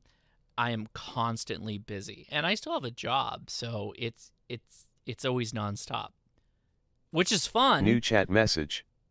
Which gives me a lot of things to do, but at the same time, it's like it's crazy right now. It's absolutely crazy. Oh, I get you. So, what games did you play? I mean, I'm a WoW gamer. I was pre-WoW, so I used to play Ultima Online, hardcore Ultima Online fan. I loved Ultima Online. I played the Shadows of Camelot. I played many different characters in Shadows of Camelot. I was actually world ranked in Unreal Tournament 99 in Instagib. I believe the clan that I was in was #1. This was back before gamers actually made money on anything. But I was #1 in the... I personally was probably the highest ranked gamer in UT99 Instagib. Yeah, I played so many games. And then just lots of console stuff back in the day. But yeah, I was... Team Fortress 2. I played a lot of Team Fortress 2. That was probably one of my favorite games to play. Let me go back here for a step, because somebody asked a question. It was a really good question. Looking at buying QRP radios, 705 or KX2. Thoughts? Also, I'm on FT8 now. Thanks for all you do for the hobby. I got my general because I enjoyed your channel. Thank you for watching. That's from Scott Gallagher. So, I've got some... The problem with the KX2 is something that's not really a problem, but it pisses me off really bad. And that's the battery system on that thing sucks. It's the fact you have to open up the back plate that reveals all the delicate radio infrastructure of your radio to pull the battery out and put a new battery in, and you can't charge it when it's in place. Very much frustrates the crap out of me. It really, really bothers me. The 705 uses HT batteries, and that gets you 5 watts output. And if you want more output, then you drag an extra battery along with you, and that's what gets you 10. but it's incredibly frustrating that we can't have something that just allows us to do that. At the same time, the KX2 has a built-in tuner if you paid for that option, which is nice in some cases. But I would argue that a lot of the times a tuner on a QRP radio, you want a resonant antenna as much as possible, is my personal preference. Boy. I'm going to throw it to Adam. Adam, I actually never have asked you this question. Radios with QRP specifically, QRP radios with tuners, what are your thoughts on that? So I like it on the KX2 because I like using that for summits on the air with a random wire for summit to summit chasing. Mhm. That's really where the tuner comes in handy. You can pick any band, hit a button, and chase a station. And but the tuner, I think, is it's a bit of a selling point. It's a bit of a nice to have on the radio. I agree 100% on the stupid the stupid design they did with that battery and how you have to charge it. Just charge it in place. Yeah, I don't get it. I added a port to mine so I can charge it without. I drilled holes in it and stuff and soldered wires on so I could charge it with it in the unit. There are also the aftermarket side plates, the rails that go on it with the acrylic cover. Those have a charging port as well. So that's a pretty nice addition to that. Other than that, the main differences, I would say, the 705 has the waterfall, which is a super nice feature. It has the con to the power system on that is that they're proprietary, expensive HT batteries. And it's really heavier and I think bulkier than the KX2. So really from a size and weight standpoint, I just like the KX2 for its size and weight and performance. Thank you, Rosie F, for the super chat. Appreciate that. If I didn't hit it. Somebody was talking about InstaGib on Unreal Tournament 1999.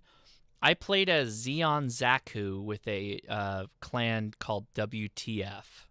Sure, if anybody knows that I was Xeon Zaku, that was my call. I was a hardcore weeb since I was a young person, so big weeb. If anybody knows what that reference is, but anyway. I would agree with you. Generally, Adam, I do prefer the resonant antennas most of the time with QRP, but I know that it's fine if you don't really have one. But the 705 brings so much to the table as far as its features and capabilities that I don't really mind.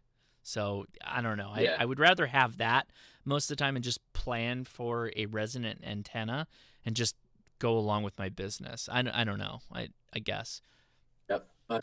I'm generally with you on that, and I mean you've seen my antenna systems. They're almost always in fed half waves and dipoles and bobtails. So And they're all resonant, I assume. You don't walk out there and like, well, we're gonna let the tuner sort this out. No, yeah, they're resonant. You get out there and have something funky going on that tuner's nice and handy. It is, but you can still sort it out live in the field. You can fold the wire. You totally can. Yeah, it's not a big deal. Is a ham stick mostly resonant, or is that still not resonant? It's resonant. No, it's resonant. Right, Yeah, but it's a quarter wave. You got to put some work in. You got to tune the spike on it for whatever band you're operating on. And you do it a few times and you figure out the tricks to do it, and it gets faster and faster as you do ham sticks. Mm-hmm. So. Yeah, for sure.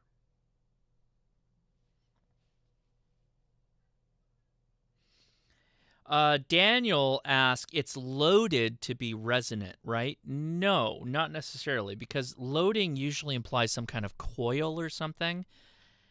You can just make a long wire or multiple long wires to bring you resonance on whatever antenna system you're deploying. It could be a dipole, it could be whatever. You don't have to be loaded. And I actually made a loaded non-resonant antenna because so I've got my end-fed random wire for the KX2 41-foot radiator and 17-foot counterpoise, and I wanted to be able to run 80 on it and have it be. I was only able to tune it to like 2-to-1 with the KX2. So I said, well, I'll add a loading coil to the end of that 41-foot radiator, and then a little 2-meter stub on the end, and make it look like a 72-foot piece of wire. And I did, and it actually worked pretty good. So you can certainly load either a resonant or a non-resonant antenna. Yeah, I wonder when he was asking that if he was talking about the ham stick. Well, I mean, but they're generally built for a band. When you get a ham stick, Right. they're for a band. And there is a loading coil in the center of it, but it does not make it out of the box resonant on the frequency. And the hustlers are the same way. Yeah, you generally have to There's adjust them. Yeah, you have to move the whip in and out and tune it. And pretty much once you've done that, it is resonant as long as you're using the same car. In my case. I got a question about the ham sticks. Sure. Well, I mean, I'll try to do the best I can. We've probably got other people smarter than me, but go for it. So, I'm a technician right now, and when I get my general, I do want to do some HF. Now, is there antennas like the ham stick that are, or antenna that's all modes for HF, or can I just buy individual ham stick for in the individual band HF bands and use that? Well, so the answer to both your questions is yes. You can make a multi-band HF antenna, and you also, yes, can buy ham sticks for every band you want to operate on. I think the fastest thing you could probably put up on the air, and Adam will probably jump in on this one, is the end-fed half wave. That will do multi-band capability, and be able to get you on the air very, very easily. One wire will be able to take care of it. Ham sticks to consider. Let's put some understanding behind it. Ham sticks, particularly when you get to lower frequencies, become really high Q antennas because they have so many coiled wires up the pole. Their bandwidth, their actually space in which they're resonant on, gets really narrow. So you can have a resonant ham stick on 80 meters, for instance, or 75 meters if you're talking single sideband.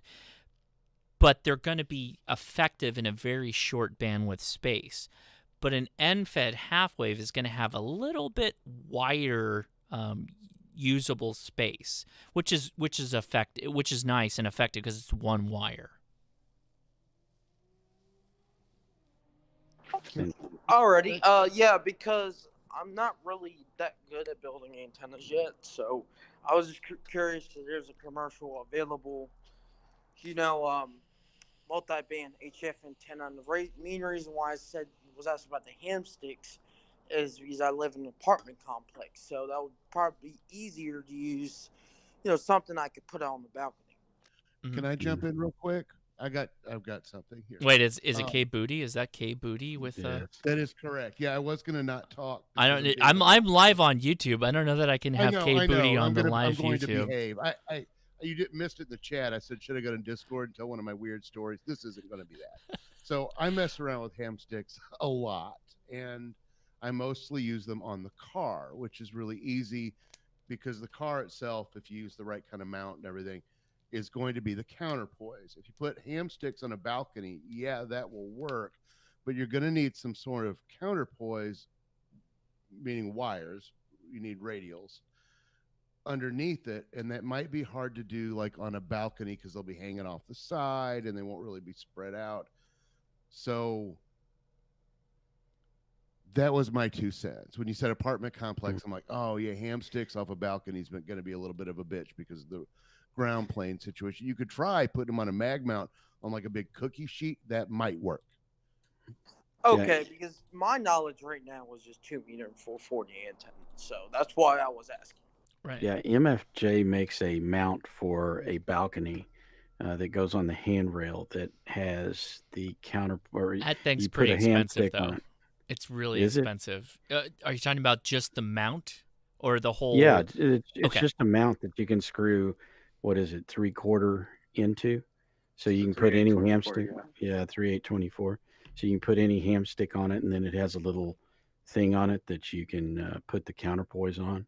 Mhm. And When what I I've heard described is that you run it, if you've got like a sliding glass door, you kind of open the sliding glass door and run the counterpoise all the way up into your apartment in order to get it like long and straight if you can. Yeah, you want to always connect it to the fire extinguisher sprinklers. That's the first point of contact you want to do.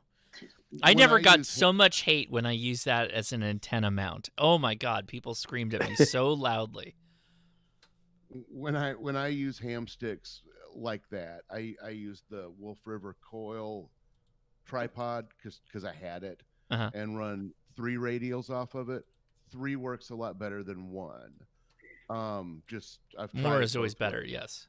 Yeah, but 3 sort of gets you to where it's working. And that's a not a very expensive tripod to get. It's just, you can, if you go to the Wolf River Coil website, look at the products that you can break down the kits into pieces. You can buy those tripods separately. Yeah. And hook the radials to that. And by the way, there is nothing at all wrong with considering taking the radio, putting it in the car, driving it to a park where there's not a lot of people around, and operating portable. In fact, you should do you're gonna you'll have a lot less problems if you do that. Correct. And alrighty, yeah, that's one of the main. I want to say the reason why I'm putting off the HF license right now. There's a lot of stuff going on, schooling and stuff. I mean, I'm testing here and there. I'm, doing some, studying here and there. I mean, but one of the main reasons also why I'm kind of, not really. I want to get my HF, but kind of, not doing it is because of the apartment aspect, because it could be really hard. do you have a Right. balcony, or would you be going out a window? No, I have a balcony. I have my 2-meter 440 antenna on the Okay, balcony. so that's awesome. So you could go put a tripod out there. You could also do a hamstick dipole, and MFJ sells a kit for that where you use 2 hamsticks, Yeah. and then everything starts getting more expensive. But if you do that, you don't need radials. So if you can get that kind of up on a tripod out there, that's an option. Or you Wait, did can he use a say you can get on the magnetic roof? Can Wait, you get can on the you get roof? on the roof? No, I can't. Oh, okay. Yeah, I didn't. Okay, I thought I heard roof for that would some reason. rock. I'm like, if you can get on the roof, go nuts. You can go crazy with that. Yeah, I wish. No, I can't do that. No, I actually use a hamstick dipole for 60 meters because I didn't want to put it out on the DX Commander again. But they work great, and in the little device that makes it into a hamstick, I think is $20, which is the same cost as which is the same cost as a lot of the hamsticks are. So you just get 2 of those, and then you can boom. get multiple hamsticks and do different bands. Well, I Yep. mean, you can do that just with hamsticks in general, but the dipoles like to be a little higher up. You can do it vertically, just sitting right on the ground, but the dipole wants to be higher up in the air. So if you're up on a balcony and you can go up another 10, 15 feet, try and get up over the roof if you can, and it works so much better. So one thing with the dipole for hamsticks, you need to have 16 feet in space to put them, because they do, when they're fully extended, they're about, I think, 16 feet or so, give or take. Yeah, in length. that is true, but that is shorter than a lot of wire dipoles you'd be Yeah. building. Mm-hmm. I used to drag one of those around with me. It's a speaker stand in that, and the hamstick dipoles, and I just kept it all in my car, and I'd pull it out and set it up. Mm-hmm. And again, yeah, if you're gonna go around in the car, just leave a mag mount on the top of the car. That's what I'm doing, and it works great. I mean, I was out today with the FTDX 10 working all over the frickin' country, and I cannot I mean, the FTDX10, what I could hear today was just amazing. Just again with just a 20-meter ham stick on the top of the car. You just keep your antenna on your car at the apartment. Just run a long coaxial cable. Yeah, out, there you go. Out to the car. I will be right back. I have to run to the restroom, and I will answer some of these questions that I'm seeing on the YouTube side and the Discord side. You guys keep talking on the Discord. That's fine. And for anybody that wants to join us on the Discord after chat, the link is in the description. You can join us right now, and you can be on the voice chat in my ears and on the YouTube. So I will be right back.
Like 40 on the metal base of the metal whip for 40 Mm. meters. You'll get them mixed up and it'll ruin your day. That's So this is why I weird, never but the take them ham apart. The ham sticks I got already are assembled, and they already have the whips in them, and the whips are like nutted in. And then on the bottom they have like what the bands are, but they're not apart. They're all You together. have to take that whip off. That's how you're going to tune it. And there's two little eye screws and a little hex key in the kit, and you're going to pop those two things that are in the whip and lower that whip in that that nut you're talking about. So you unscrew that whole nut out of there, and what the first time you do it, and this is in the instructions, you're going to take that whip and push it down about 4 inches, and then screw it in, and then check it for tune. That'll get you the closest, and then you're going to make micro adjustments either up or down of that same thing. So you're going to unscrew that little tip off the top, move the whip up and down. That's how you're going to tune it. You just keep doing that until it gets into tune. Having an antenna analyzer or a nano VNA makes all the difference with doing this too. It's if you sit there trying to find a good SWR in your radio, you're going to blow your brains out. If you use an analyzer, it's like, oh, it's too high. Is it close enough that like the tuner on the X5105 could just tune it out and it would be okay? Yeah, but I mean, if you get them tuned right, the efficiency is so much better because they're really short. I mean, you're doing like 20 meters with a 8-foot antenna. you want to squeeze every bit of performance you can out of those things. And out of the box, I have found them to be way the hell off. Let me yeah, jump they in here just really throw quick. the- Let me jump Sure. in here really quick. So we got a ton of comments when I took that break about all the ham memes that I posted. Those ham memes are almost 100% direct sourced off of our ham memes chat on the Discord. The Discord has a ton of people that are making ham radio memes all the time, and they are fantastic. So if you want hot and fresh ham radio memes, again, join the Discord, and then you can be on the live chat with us. So if you're waiting on the fence to not join, this is the time to do it, because you get all the fun, all the benefit, no loss. So okay, keep going with the story. Okay, Booty.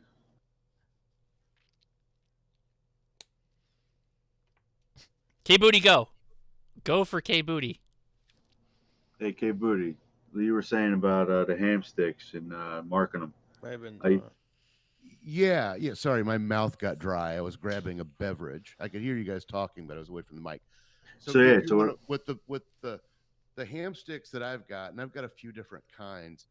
The whip is slides up and down in a nut, and that nut is screwed into the top of the bottom half of it.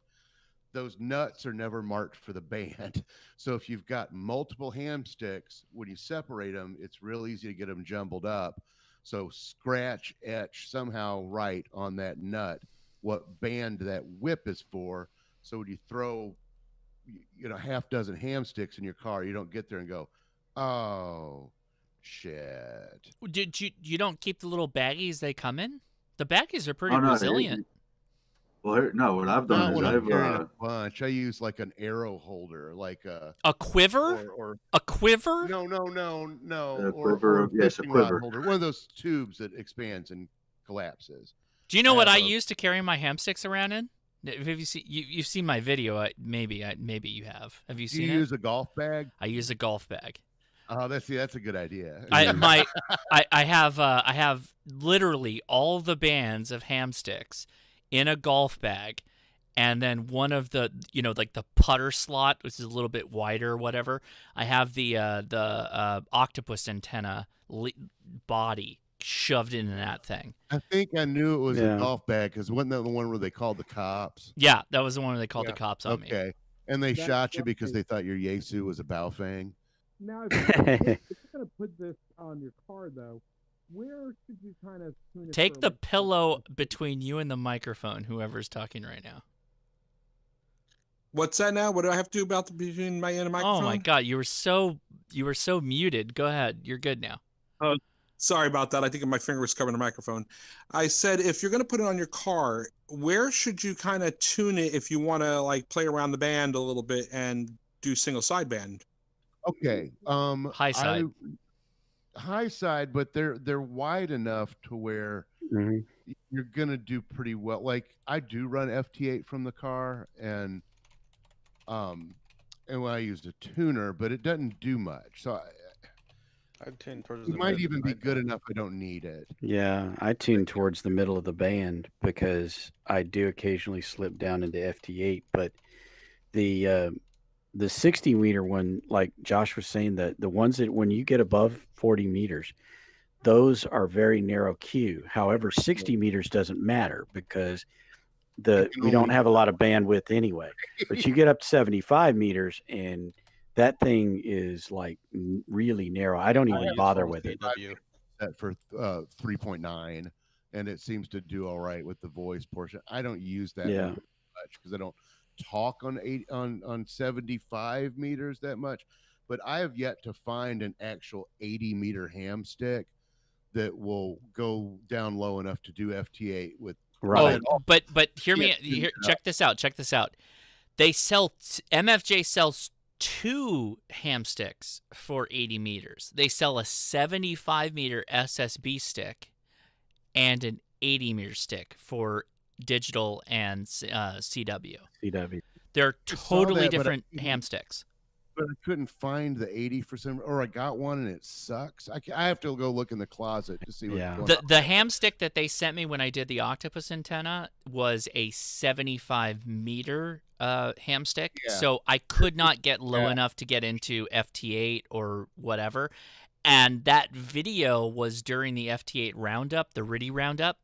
It was actually it was the first year they allowed FT8 in it, and I did it from a park on the octopus antenna. It worked great, but that antenna was not. It's so narrow. Tuning it specifically for FT8 to do FT8 as a dipole, both those ham sticks have to be like close, really close. And if you wouldn't look, I don't have an MFJ 80 meter one. I bought some other brand and it sucks, and I can't remember what it is because it's not written on there. But yeah, I need to get the 80 meter MFJ one because I want to shout out to my plus 16 that I just got on WSJTX. I got a plus 16 report in NorCal. I got a plus 16 in NorCal, so thank you. I appreciate that from KN6LEH. Right on. I've been working a lot of South America on 1512 and dude, 15 can be good. 15 can be really good. And then we've got Adam in the chats, like he was trying to do 17 meters today. I wanted to hit you, Adam, but you caught me at the worst time because I was still like nose in the book, in the textbook, to do the live stream today. I know he's no worries. He's out there. Go ahead. Sorry. No worries. I was really hoping to work 6 meters. I was hoping the band would open up, but it was crap today. Yeah, if you give me enough warning on 6 meters and 10 meters, we can try something because we're close enough that we could probably do something with that. I mean, even with the band and as bad as it was, I hit New Mexico and Colorado, and even made a contact. I'm not sure. I got to figure out where he was, but N6WT, his PSK reporter shows him like 250 miles north up the coast. So that was pretty interesting. New chat message. Yeah.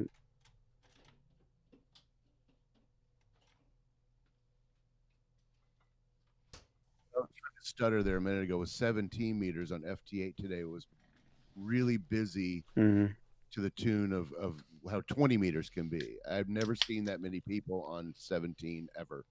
Yeah. I got Hayden today too, which was pretty cool. VK7HH. On what band? Oh wow, you got down to Hayden? Yeah, 17 meter FT8. Do you know that like Steve, temporary offline, has been trying to hit Hayden for a while now? Mm-hmm. Hayden has heard me multiple times, but I can't hear him. I got him on single sideband. Did you see the 15 meter video I did? You I got him from a Summit SSB.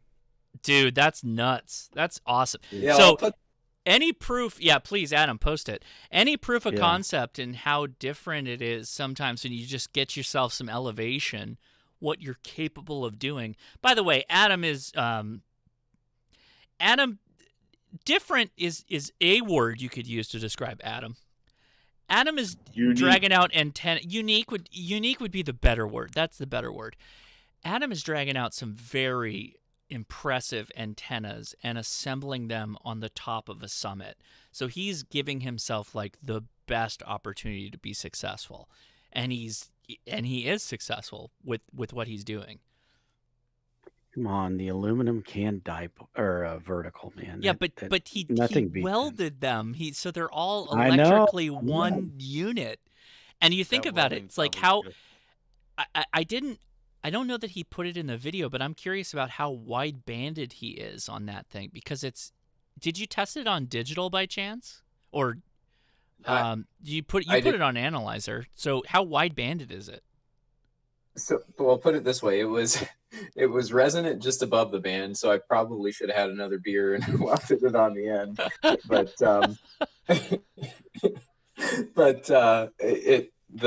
with just the IC 7300 tuner, the internal tuner on the IC 7300. It was good on 20, and then I said, what the hell? I'll switch it up to 17 meters and hit the tune button, and it tuned just fine on 17 meters. Do you think it's that wide banded because of how wide the cans are, and because you made them all electrically one thing? I suspect it was a couple things. That may have been a factor. The other factor was probably that I had kind of various length radials on the ground, which may have helped it a little bit too. Yeah. I'm curious about the skin effect. The skin effect of the cans.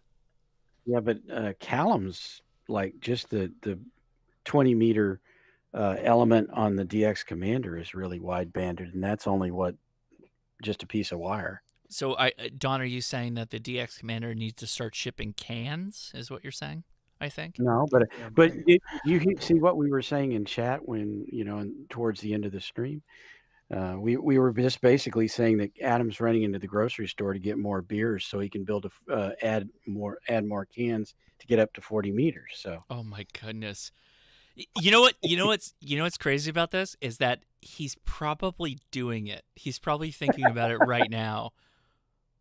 He's just gonna take it and just add more beer to it, and then all of a sudden you got a 40-meter vertical antenna out of cans.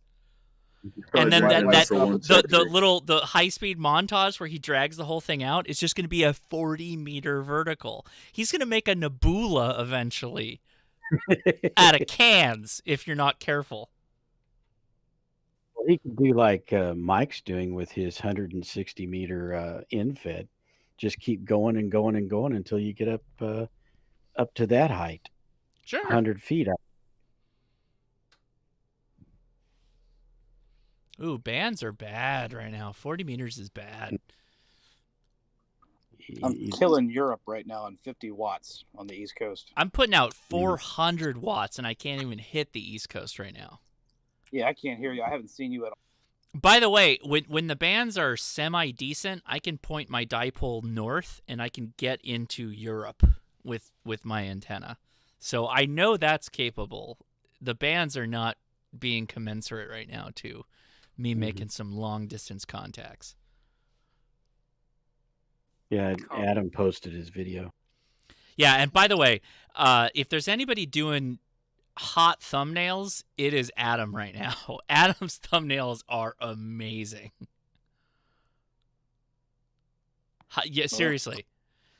Somebody was joking there. No, it was Don. Don in the live stream chat was like, "Oh, Josh did a really good video for the Willet antenna." And I said, it doesn't matter. My wife already crowned the victor of the Willet antenna best video to Adam. Yeah. She called me and said, Adam, because I didn't watch Adam's video. She's like, Adam's video is really good. It had really good storytelling. He started it out and he walked through the whole thing, and then he showed his progress from making the antenna.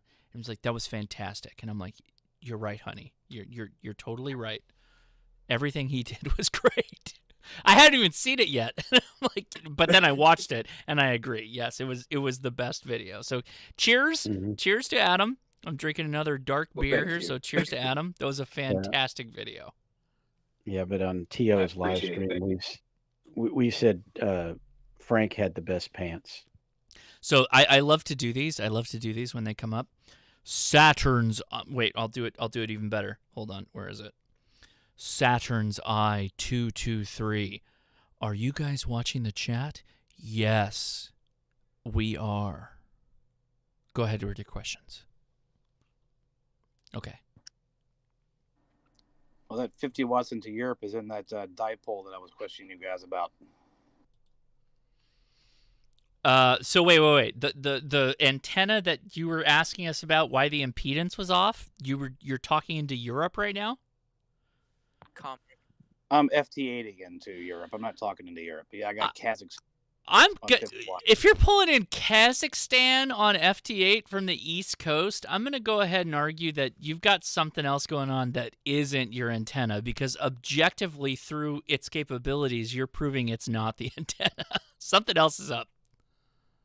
Well, even the MFJ analyzer, that 259D is showing the same thing. And tonight it's actually 29 ohms. So I just pulled the cable off while you guys were talking and checked it again, and both of. Oh, so you got 2 analyzers you tested it against. That's really weird. This is still weird. This is still a very big puzzle to me. Spit on it. Yeah, I already tried the spit and it didn't work either. But yeah, I was just wondering because I mean, if it's working, it's working, I guess. But you know, I'm pulling like 1.3 on the radio and the I got. But your SD, but your SWR is still 1.2, right? Radio's saying about 1.3, 1.4, and I've got the LDG is actually in bypass, and that's saying about 1.2. But the analyzer says 1.5. I guess I would just go with the we're riding the edges and just have fun with it. Seriously, your antenna is obviously working because you're pulling down Kazakhstan. Well, the thing is, like, if his radio is saying like 1.2 to 1, he's not getting anything back in the finals, so he's not threatening the radio, right? So No, I mean, his at the end of radio's the going to day, take care he's of good. itself. Yeah, so his radio's going so to take he's care of good. itself. And the radio's reporting that it's a low SWR to begin with, like 1.2 or less. So go nuts. This would be the Josh roll of rolling fast and loose at this point. So your radio's saying it's good, and you're putting out all the power. So go nuts. Go have fun. Yeah, Could it be the power supply causing anomalies? No, I don't think so. No. I don't think the power Not supply. in- The power supply would be peaky in certain bands. Like you get like peaks of RF spikes or something like that, or you would just get a high ambient noise floor. But also, I would probably flip that around. What is your noise floor? Because if you're here in Kazakhstan, I'm assuming it's pretty low. Right now, the signal strength is reading like plus 10. No. If I What's go your back- ambient noise floor? If you were to turn to a dead band, like what's the a dead frequency? What is your ambient noise floor? Let me spin it down and look. Hang on. Yeah, get off of FT8. Like get off of some, like get to a spot where there's no signals.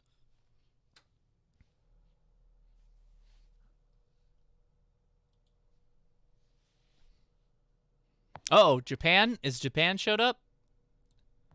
Oh. 7.234. I've got like I'm reading like an S6. That's kind of high.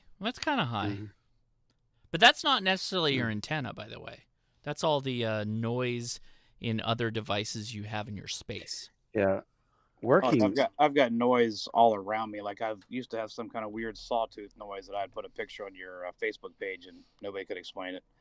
But yeah, I mean, I guess Kazakhstan. I'll just roll with it. Yeah, and how well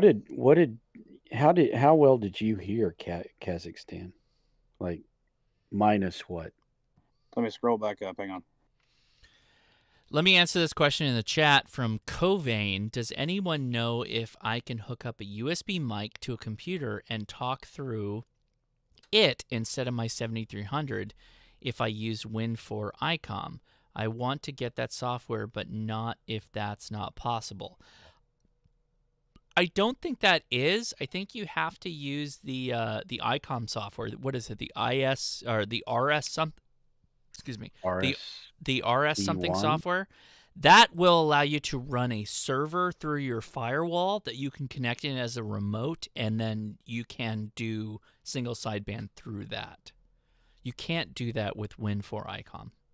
But can you do it from a computer in your house rather than so that the computer is acting as the server, but yet you're still talking through that same computer? That's what I did with the ICOM software. Yeah. Okay. All right. But Win4 ICOM doesn't work that way. By the way, Win4 ICOM solves a ton of problems that are related to digital modes. No, like the Aussie. WSJTX, your logger. Because that's always the problem is if you're not using HRD interfaces with a lot of stuff, but they're doing the they're doing the virtual serial driver, same kind of thing, but they do it in house, with the Win for icon, you still have to point the right thing at your logger and WSJTX and all that. That's a little bit different than most other applications. There's not a lot of applications that are doing that specific thing. Are the bands not good for you, Josh?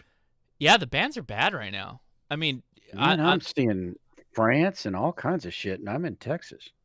I'm putting I've got out a comment. I'm putting out 400 watts right now, but I'm actually going to No. dial it back because I'm not hearing a lot of people. So I don't want to. I Yeah, don't want to be. boy, I'm blowing just people up. loaded. Josh, you just showed up on my FT8 as a -22 on the East Coast. And Yeah. Kazakhstan, my report was -13 from him, and I got -9. That's band that- conditions. That's not That's me. good. Work Kazakhstan. Get them in there. He did. You can work Josh anytime. But I'm seeing Colombia and all kinds of South America, which we do anyway in Texas. But then I'm also seeing France. And, of course, I've worked him already. And Mexico, but that's nothing. On 40? Yep. Yeah, they're Well, so here, let's do this. So everybody, pay attention to the yellow lines above my head. I'm gonna rotate my antenna more north right now. I'm gonna take it to about. I'm gonna take about 30 degrees. And let's see what the pattern of who can pick me up changes. Because sometimes you just got to do that.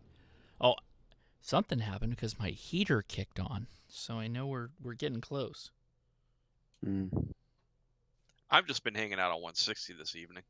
Yeah, It's doing great. humble brag. Exactly. Yeah, I'm trying right now F4 FSY. So that going for France. Do you all follow Christian Kudnick, ham radio 100 watts in a wire? Yeah. You know what I'm talking about, right? He does this like Willy Wonka, like when he has a recorder, he's very Willy Wonka. Like I'm just gonna walk out and talk to my 160 meter antenna that I have. Very jealous of that. He's doing a he shows humble brag, right? I think that was the line. All you need is a 100-foot tall white pine tree in the backyard, and you got 160 meter vertical. Right. Boom. Yeah. Yeah, just like that. In fact, wait, you know what? I'm gonna go out tomorrow and figure out how tall the trees are on the easeway of the major boulevard that I'm next to. I might just chuck something into there and figure out how I can use that, because they're not gonna know. How would they know? Nobody's gonna know. No. If it's high enough up, no, they'll never know. Okay, so I rotated to 30 degrees, and let's see if my what shows up on Grid Tracker changes. It might. Question. Go ahead, question. Maybe an answer. Well, it's not really a question, but I was on here on Wednesday and got help with my FT8 from I believe his name was Evan, and got my FT8 working, and I hear you guys talking about not being able to hear signals. Well, I've worked France and Italy within the last maybe 15 minutes from the East Coast, so it may just be where you're on the West Coast, Josh. I don't know. You know, there is an appreciable amount of land between us. Yeah. And Yeah, thing is, I'm in the center of the country in Texas, and I'm seeing an awful lot of Europe too. Yeah. I'm calling a Bulgarian station right now, which she ain't coming back to me. But yeah, France and Italy, I got them pretty quick. I worked you from the East Coast too. I mean, keep in mind when I want to do DX to like Europe and all that, I'm generally up much later. It's probably 11 o'clock or later before I'm able to make good contacts with them, voice or digital. By the way, France is answering me back, so good. But I know I've seen Italy, Bulgaria, France, and that's only Europe I've seen. Yeah, if you're on the East Coast, like I remote into a station up in Connecticut, and you hear everything in Europe pretty much this time of night, Mm-hmm. and even earlier in the night. Throughout the rest of the night, you'll hear Europe blasting in. Italy's like -6. Mm. Well, I'm what many miles away from the East Coast. You have QRN too, so Yeah, but I'm still getting France, and yeah, I just worked France. Got a 73, so I'm good. That's the other French station that's actually louder to me is I worked him a few nights back, but then I'm also seeing, of course, a lot of South America all the way down into deep into Colombia. Mongolia. John Morelli sees his traffic from Connecticut to me right now. So good. Are you trying to call me, or you just saw you saw the call? So Time to pump the amplifier on. Bill Bender says, "I'd like to get a radio that does it all." DC to daylight. That's it. Shack in the box, baby. The problem is that there are really only 2 radios on the market that do that. Actually, I guess there's 3. There's 2 radios that do it at 100 watts output, and it is the ICOM 7100 and the Yaesu 991A. And then the ICOM 705 definitely does it, but it's QRP, so it's 10 watts instead of 100 watts. Flex radio. 818 as well. Oh, Flex radio. Flex radio does 2 meters. Yes, I think we I did this showed last you week. that. We did this Yeah. last week. Yeah. Does You just had the transverters. What? does it do 70 centimeters? I've got that on here too. Yes. No. And Wait. full duplex. Wait. Out of the box, though. Out of the box. No, out of the box, no. But Does it you do can 2 add- meters out of the box? But no, it does, well. Don, why do you do this? Why do you do this? Of course, I Because can you buy can extra do it. crap to put But on you my can't. 70. No, but you can only put one of them on there. I can put 2 of them and run full duplex. Don. Yes. Out of the box, what bands does the Flex radio cover? Well, if you go to the 6700, it does do 2 meters out of the box. Okay. Good answer, Don. I appreciate that. Thank you. And how much does that cost, Don? Less than your 101. What, you said the 6700? Let's look it up. No, 6700, like the base without the it was on par with the 101D. Yeah. Certified pre-loved. $5,500 for a certified pre-loved. Wait. No. Hold on. So refurb. Wait. Stop.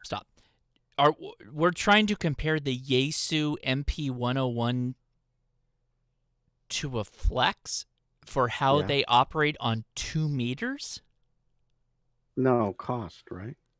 No. I was just asking what Flex radio has 2 meters that you can use out of the box.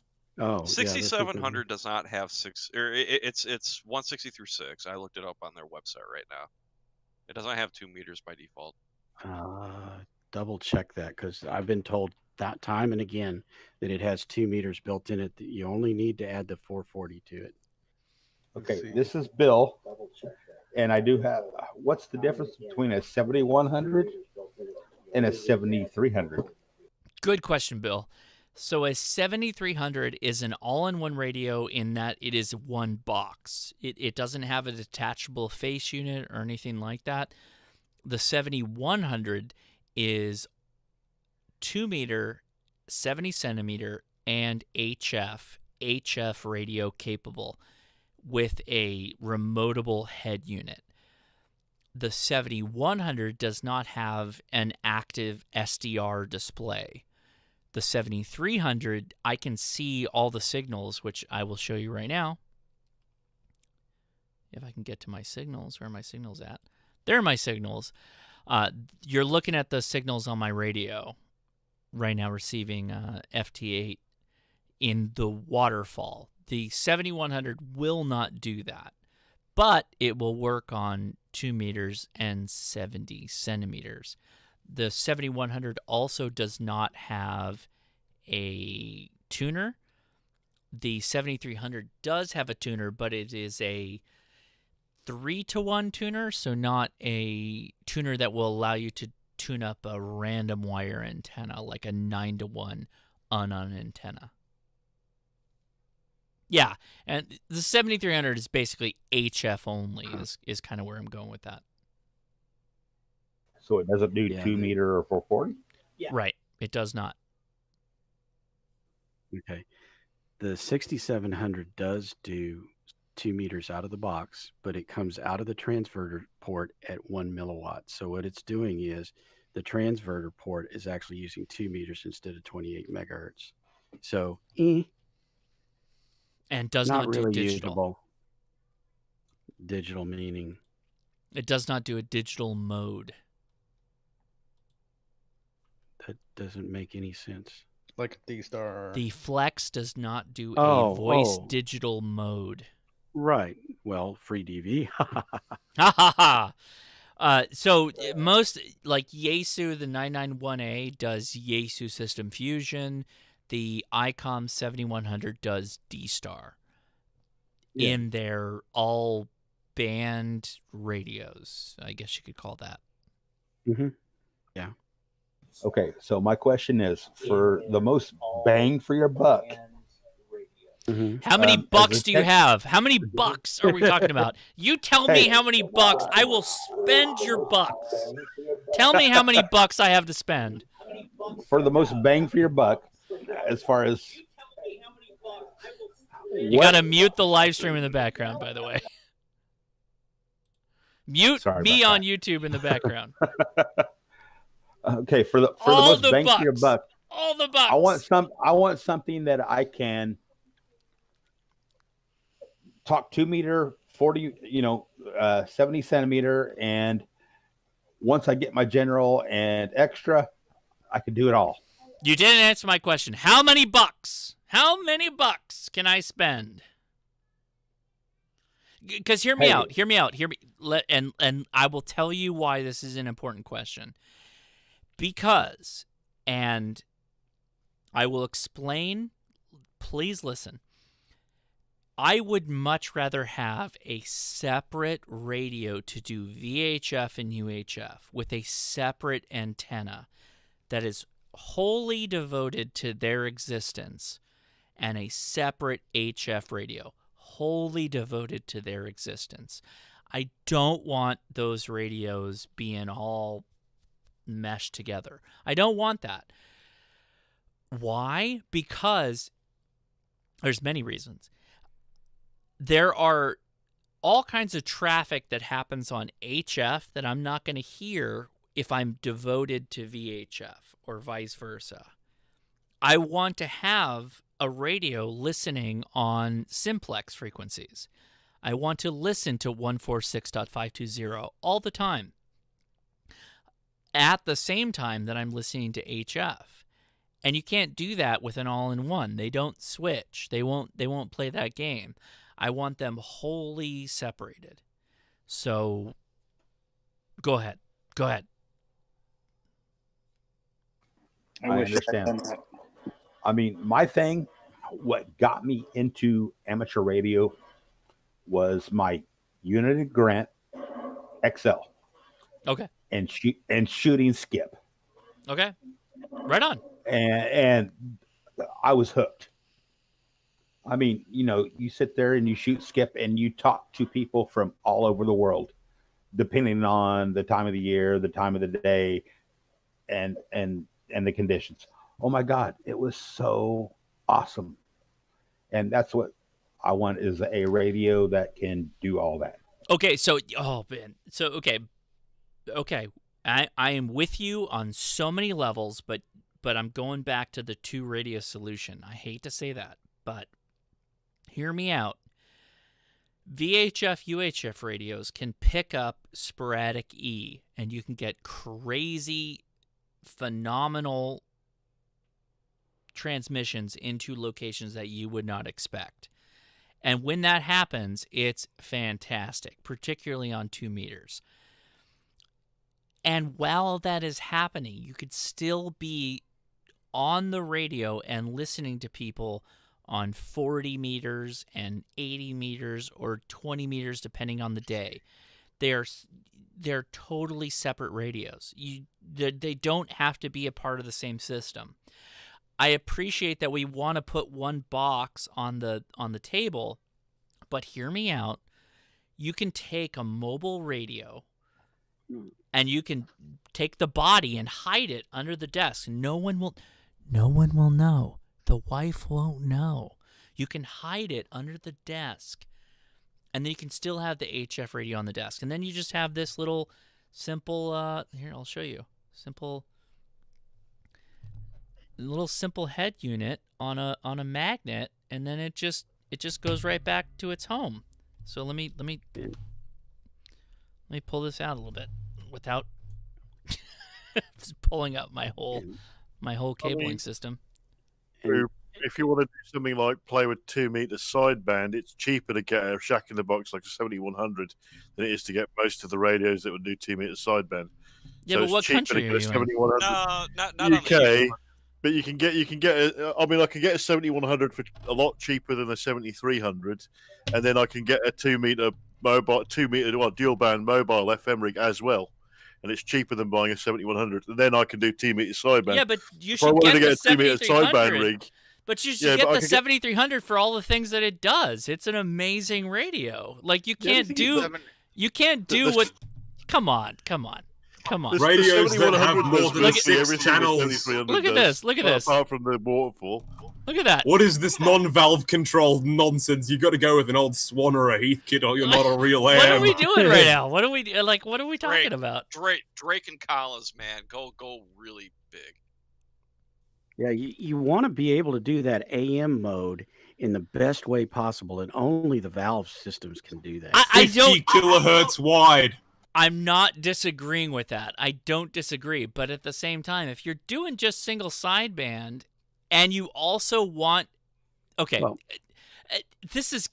getting into the weeds here, and I'm probably not the best person to argue this point. But I have I have a voice VHF UHF system, and I have like a packet radio VHF UHF system, and then I also have like APRS and all that other stuff going on at my home because I want them all to function at the same time. I want to have disparate systems all doing what they're supposed to be doing. And if I took one box and I said, this box are the solution to all my problems, then that means that box can only do one thing at a time if I'm in front of it. I mean, I understand what you're saying, Josh, but I think that you're the weird niche situation. Am there. I? Most people a lot of people will turn it on. Yeah. They'll turn on and chat on the radio, and then they'll monitor what they're going to monitor. I mean, like I said, it depends. I mean, for most people, I think something like the 7100 or 991 will be perfectly adequate. Do you want to be more like you or more like me? Depends on the dollar. Don't make me embarrass you, Josh. You don't want to have a separate VHF UHF setup? I do. In fact, I'm sat here. I've got a low band VHF radio, a dual band 2 and 70. That's I've great. got a HF LX Army Man Pack and the 7100, and there's a 706 around here somewhere. And an X5 105. But you're only proving my argument then that you have multiple systems, disparate systems to handle whatever thing you want to do with radio, and they're not a one box solves all the problems situation, right? Mm-hmm. No, but if you want a starting point, if I was going to say to a ham that could only have one radio or their first radio, I'd say that the 991 or the 7100 would be good because it does allow you to do everything, and it's a radio that you're going to keep for a long time. Mm-hmm. It does everything. It lets you try everything, and then if you want to elaborate away in another area, you still can. and it's cheaper than the 7300. Well, okay, so let me dive into Andre's comment. K8ABX. Really good comment, by the way. He said, "We're discussing value. Nothing about your collection is worried about value." Great point. So let me break down value. The Yaesu 991A sells for $1,200 right now on the market. The ICOM 7300 sells for about $1,000. The ICOM 2730A, which is the VHF UHF radio I showed just right now, is $300. So if it were me, I would rather have a better performing HF radio, which is the 7300, than the 991A, and I would take the money that I saved over the $1,200 and put it into a VHF and UHF mobile radio. And you don't have to get ICOM. You can get another brand. I don't care.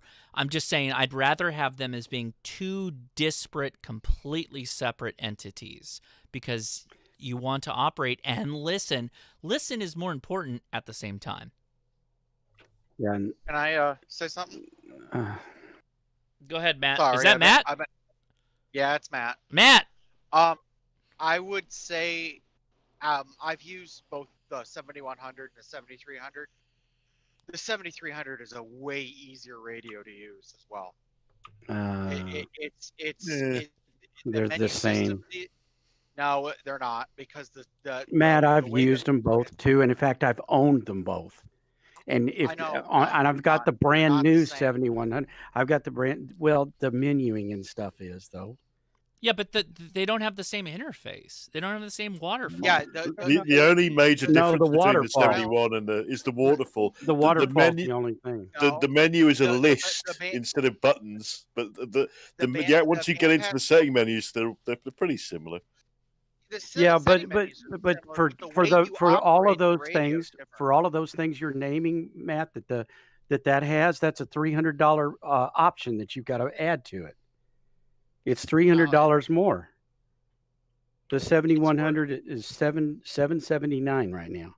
Now and they make wait, but 220. The 7100 is not an SDR. It's not an SDR. Right. It's a discrete. That's fine. That's fine. Super heterodyne radio.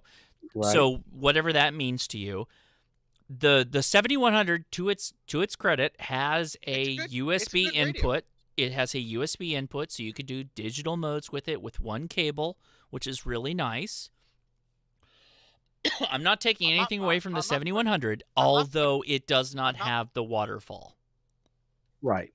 I'm not putting the radio down. I'm just saying that you sit down in front of a 7300, it's faster to learn. It's easier to navigate. And the bandpass filters are easier to get to adjust your filter skirts. It's a better, in my opinion, it's a better rig for HF. That, I find it a lot faster and easier to use to punch through the stuff than having to dig through the menu to get to different things to adjust different gains and stuff like that. Because the 7300 has more knobs and buttons. It has more knobs on it for adjustments. It's a good radio. I made 150 contacts on it at parks over the New Year. So I want to be really clear, because we're magazine racing at this point. Yeah. Magazine racing is the concept where we're looking at like feature lists off of a magazine. Everybody that's talking right now has used most of these radios effectively, and they are all good. The 991A is a good radio. The 7300 is a good radio. So is the 7100. All of them are fantastic radios. The only question you have to ask yourself is, what do you want to do with your time? I want to have completely separate radio systems for VHF, UHF, and HF radio. I don't think that's a big deal to do in this market. I think you can get a really good radio in the 7300 for HF, and you can literally pick any of the market of VHF, UHF radios in whatever solution you want to solve. Do you want DMR? Do you want Yaesu System Fusion? Do you want D-Star? They all provide really good options in this space. So it just comes down to you and what you think you're going to use. So to the original question, I want a Shack in the Box. The answer is you probably need to look around your local area a little bit longer for what VHF, UHF looks like. Because when it comes to HF, all the radios we mentioned, 7100, 7300, 991A, all decent radios. The question you have to ask is, what is my VHF, UHF world like? If you look out there and you find it's all DMR, well, none of the radios for HF we mentioned are good for DMR. None of them work there. So you're still going to need a DMR radio. So you're already in this place where you should split it up anyway. Right. Is I guess my opinion, my point. Well, and Josh, can I add to your point? I know you think Go I'm ahead. going to. Yeah, go But ahead, Ben. To me, one of the biggest reasons is if you start getting into an Shack in the Box, if you're not specifically shooting for SSB, then you're going to have an issue that, well, I mean, it's not that actually is not my point. The point is, if you are going to go for SSB, you really, on most of these radios, you've got two antenna points, one for UHF, VHF, and the other one for HF. Well, you really if you're going to do single sideband and FM, you need two different antennas. So now you've got to be switching antennas. So really what you're suggesting, I think, makes a lot more sense. Have an FM radio that has an antenna on it. And then if you want to have SSB, get an SSB radio that has that second antenna port, because otherwise it's going to be, you're going to be fighting yourself back and forth with the antennas. And we can go a bit deeper on this. If you're a hardcore HF operator, then you may want the second HF antenna port for a secondary receive option. But if you don't have a secondary receive option, and again, we're getting in the little weeds of like how deep you can go with HF, understand, and again, this kind of goes back to the original question of how much money can I spend for you? Like, you got to give me a number, and then I will give you good reasons why this is a good option or not. Most of the time, Shack in the Box is not generally what I recommend people go to, generally. Now, the only thing I think about the Shack in the Box is when you really, really, really want to get into single sideband on 440 and 2 meters. Yes. Good point. Great yeah. point. Otherwise, no. I mean, I agree. I totally agree with you. And I think, to the guy that's asking the question, I really wonder, have you really explored what 2 meter sideband's really like? Because it's not the big long distance stuff. It happens once in a great while, but you have to actually search for it for when that opening comes. And you may get 100 miles, you may get 1,000 miles, but you don't get into Europe on it very often, if it happens at all. So think about that. And I would steer you more towards FM than I would to single sideband CW and AM, which is what the all modes give you. So there's a couple of people in the chat that are saying Shack in the Box is a good price for new radio operators. Kind of. And again, I really need to be specific when I say this. And we're probably talking about more in the market area of the 7100. The 7100 is really, really well priced right now. It is a good radio. I'm not taking anything away from that and what it is and what it does, and the fact one USB cable to connect to your computer. That's fantastic. You should absolutely jump on that if that's what you want to do. Mm-hmm. But the efficiency of using it is different than that of the 7300. And it's also different than that of the 2730A or any other VHF, UHF radio. It's just a different radio. To me, I want a secondary backup radio. I want radios. I don't want to have my one box to go down for some reason and then take out all my comms. That seems like a major nightmare. That seems like the worst case scenario. So I never put all my eggs, my communication eggs, in one basket. They should be separate systems. There's no reason to have them as one systems necessarily. Well, if I'm going to make my last, I'll make my last statement. I'll make my last pleading case. The 7100 has a remote head and extremely long cable, so you can lie on your sofa with your chips and your drink, and operate with the radio still in your shack. Well, I think that's you got me on that selling one. point. You got me on that one. That's a good. Those are high points. High points. And that but why radio wouldn't you head just unit use is RHR? designed. That radio head unit is designed for relaxing. You could put it on your chest. You can sit it right here and just, work the radio. Yeah, absolutely. I just want everybody to really take the time and appreciate the radios you have on the market right now, because these radios are really good. They're all really good. You just have to think about what your use case is and then factor that into how much money you want to spend. The 7100 may be the radio for you, and that's a good radio. The 991A may be the radio for you, and guess what? That's a good radio too. But maybe also you're like me and you want a 7300 with the waterfall and another radio to do VHF, UHF. Maybe it's a 9700. I don't know. I'm just saying you could do lots of things in this space right now. The best thing, we're arguing literally over top class radios.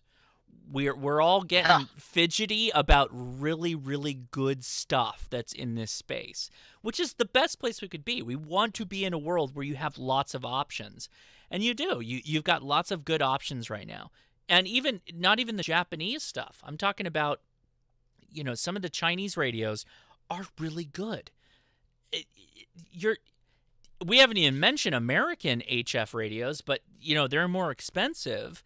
But if you want to drop me a number on how much your budget is, we could put you on an American radio. It's going to be more expensive, and it's definitely not a Shack in the Box, unless you're talking about a KX3 or something like that. Yeah, that's what I was going to say. But is very the expensive. KX3. but also very expensive. True. Yeah.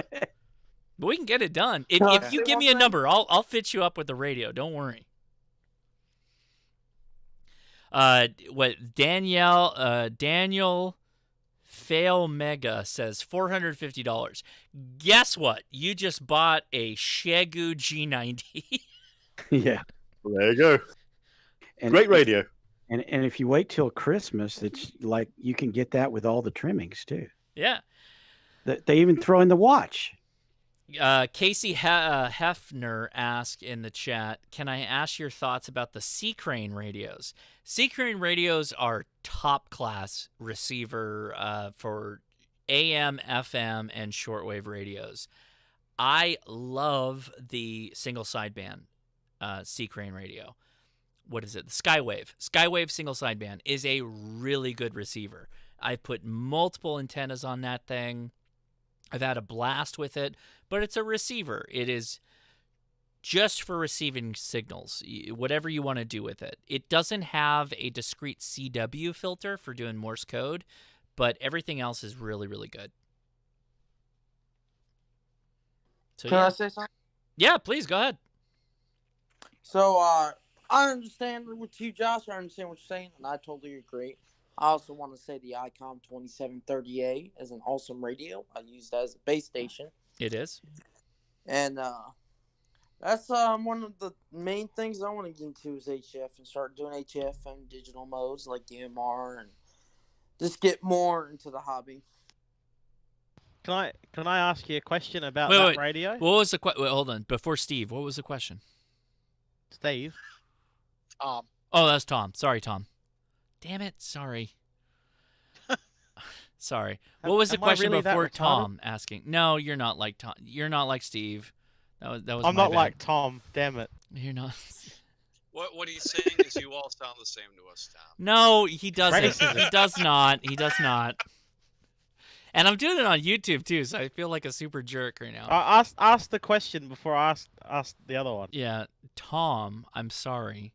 Please hold your comments until after the other questioner finishes. Go ahead. Oh, is he done? He just wanted to talk about his radios that he had? Sound like he's done, yeah. I just wanted to ask about the 2730A. Yes. If the last person who spoke, do you use the full duplex functionality of that radio? Very rarely. No. No, I have not. I was looking at getting into that. I hear there's a lot of legalities with that also. So that's one of the things I was looking at too, just setting up. But I just don't know the avenue of how to do it. Right. Yeah, because I just got a Kenwood TMD 700. And, well, we've got a crossband net going on. So we're full duplex on, 3 different channels.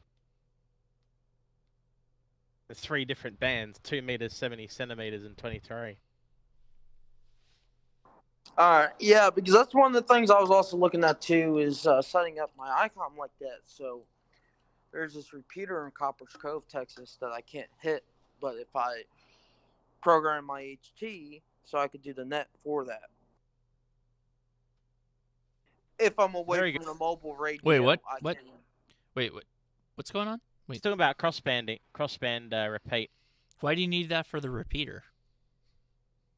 Wants to hit it on his handheld. So I can use my mobile as like a middleman. So I Sure. can't hit the repeater on my HT, but I can hit it on my mobile. So I would do it that way. Well, you want the cheater way of doing it. Can you hear the repeater on your handheld? No, the repeater is about like maybe 50, 60 miles away from me. But so you I'm do not hear it gonna on the get my- 2730 pretty consistently? Oh yeah, I'm on the net every day on my mobile 2730. Yeah. Okay, so you're on the edge. Yeah, in that case, you need a proper crossband. Yeah. What handheld are you using? I have Bofeng BFF8 HP. Well, you can split it. You can split the top channel versus the bottom channel. You can set a top channel for receiving your crossband 2730, and then transmit out on the other channel. Yeah, I was looking at that because the repeater's 70 centimeters. So I just don't know, the legality with that. Also, what frequency can I use to set that up that's not commonly used? Just use anything. Yeah, and as long as it's not a repeater frequency and the frequency is not in use. Yeah, I would argue. So yeah, Matt's right. You want to pick a repeater frequency, but also dial back the power for the space that you're going to be on. You want to use one that's not a repeater frequency. Yeah. Well, but that's I what don't he's want to doing. use He's anything repeating like them. 5.2 or something. No, but he is No. repeating. He's repeating into a repeater. I'm not saying do the same frequency as other repeaters, but he is himself be in the acting space. as a Yes. repeater. So he needs to be in the repeater space. At the same time, Yes. he should appreciably dial back the output power of his mobile radio that is the crossband repeater to be commensurate to how far away he would be from his property or whatever. Right, you want to make it match. You don't want to be too much power on the mobile on the crossband side to get to the HT. You probably need the lowest power setting to get to your HT. I'm assuming in most cases. Probably. Alrighty. Yeah, because I know there's like kind of not really legality, but I don't want to interfere or anything, so that's why I didn't mess with it because I don't want to get in trouble. No, I get it. It makes sense.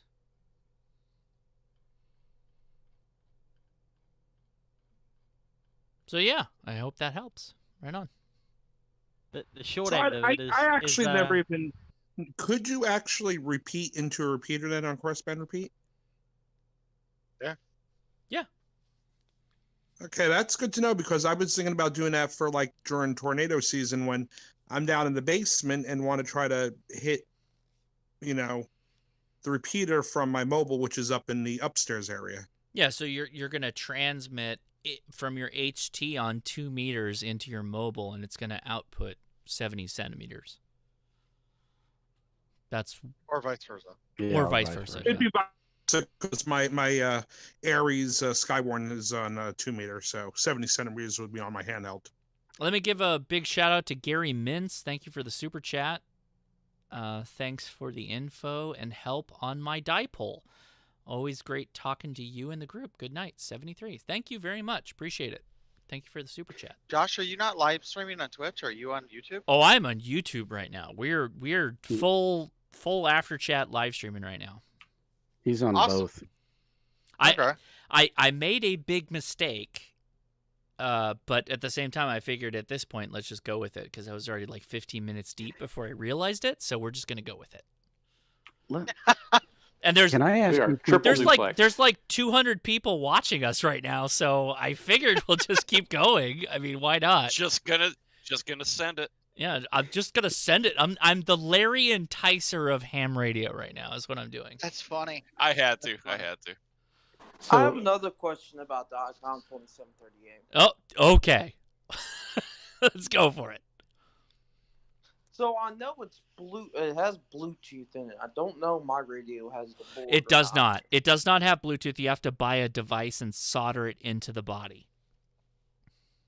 All right. That was going to be my other question was, can I get like, I know you could get a Bluetooth microphone. Say if I'm in the other room, it's in my bedroom, I'm in the living room. Yeah, buddy. Yeah, you take So that what you I take that Bluetooth mic right in the bedroom. Alrighty. Let me show you what it is. It is this. It is this. Here you go. That's the mic right there. Yeah, but I also curious if I can, just get a regular Bluetooth speaker and pair it to the radio with the Bluetooth microphone. Maybe if you're lucky. The reality. Okay, so I'm not defending ham radio companies at all because whatever. I'll leave that on the side. Some of the Bluetooth speakers do not work with ham radio equipment. They will not. This does is the Icon Bluetooth dongle. It has a headphone jack, so you can connect that to a speaker if you wanted to, or your headphones or whatever, and it has a mic built in. This works really well with the Icom stuff. Yaesu has, other devices for their equipment. I'm not a fan of the way a lot of amateur radio equipment works on Bluetooth, to be honest. But at the same time, the IC705, which you could argue is the newest HF ham radio or big brand ham radio, that does work with a lot of Bluetooth equipment. But it's QRP. Alrighty, and just one more thing to say about the Icon 2738. Oh, okay. I seen this guy on YouTube, and his setup was really interesting. I don't know what he has, but in this boiler room, he has, the unit itself connected to like some type of modem, I guess it's like modem connected to Ethernet. He has that, and he has he wired his house to where all he has to do is plug the head unit into any Ethernet port in his house and use it that way. The radio? Yeah, so he just plugs it through, just a regular Cat 5. For what, though? What is he doing with it? So he can move it around the house, and, say if he wants to use it in the bathroom, he just plugs the head unit into, a regular Cat 5. Port in a house. What is he doing in the bathroom with the radio? He just says that as an example if he wants to bring it into the bathroom or bring it around. What consenting adults do, behind enclosed bathrooms. But wait, I don't understand. So he has a phone. Okay, let me go. I'll go all the way back. So he has a landline phone that they don't use anymore, and then he plugged the ICOM into it and realized that he was on the landline system, and his head unit he could move throughout the entire home on that landline system. Does that sound more accurate? Kind of. I can't Okay. really, but he has a little Ethernet server type of thing, and he has it on, and then he can move the headroom, anywhere in the house. And The head unit. Okay, so he's okay. So here I have the YouTube video link if you want me to. Yes, yeah. Oh, by the way, post it in the Discord chat so everybody on the Discord can see it. And if you're not on the Discord, you're not going to see it. So make sure you join us on the Discord. Here's my problem. The 2730A speaker output is on the base body of the radio. The head unit has no wherewithal of the output of audio. So he could take that thing to the third story and it wouldn't matter because he's not going to hear anything out of it. They don't connect. The base unit is where the speaker would connect to it.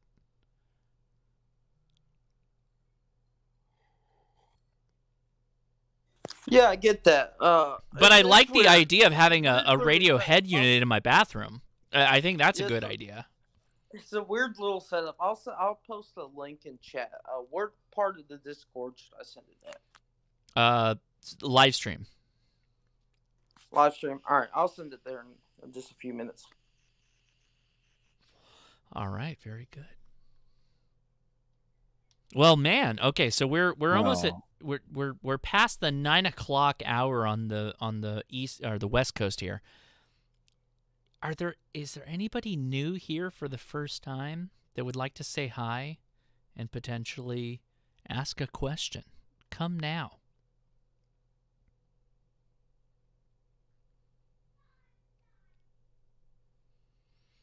Nobody in the voice chat.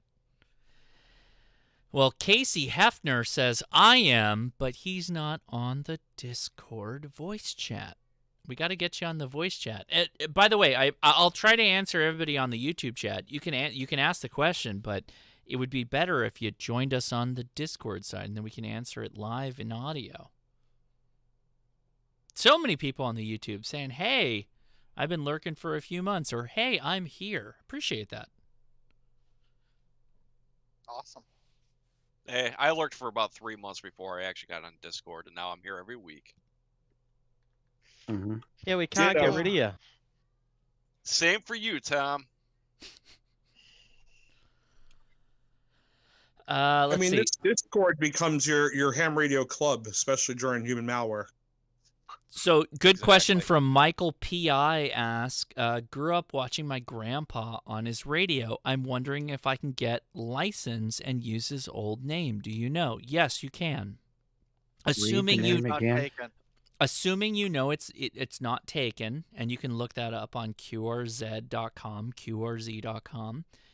You can request his old call sign. You can specifically say, he was my grandfather. I would like to take over his call sign, and you can get it. That was Michelle. Alpha Echo 7, Quebec. Michelle. The other really Michelle cool. P.I. Yeah. Sorry, Michelle. Michelle P.I. Hey Josh, I'm actually Casey from YouTube. Your Discord was making me wait before I could jump into the live stream. Yes. Am I still able to ask my question? Yeah, you're making it now. You're good. So Discord does have like a 5-minute timeout just so that we know we're not getting bot rated. But yeah, go ahead. Yeah, absolutely understandable. So I've been lurking on your channel for a couple of months, and I don't know if you saw it in chat. Well, he's a earlier. lurker. Get him out of here. I'm just kidding. A little Go bit. ahead. I'm just kidding. Go ahead. No, just trying to learn before I jump into things. And actually, due to the work that I do, I've got some direct interaction with C-Crane, which is why I had asked about him earlier. Okay, cool. So I'm curious, why would someone want to go through the process of actually getting into ham radio? It seems like an interesting hobby as far as the technology and the gear goes, but as far as what you guys are actually utilizing it for, what is drawing you into ham radio? God, there's so many answers to that question. Give me a scenario. I'm gonna throw this question back at you. Give me a scenario where traditional comms may break down. Because I mean that's really what we're talking about. I'll actually go ahead, Adam. Go ahead.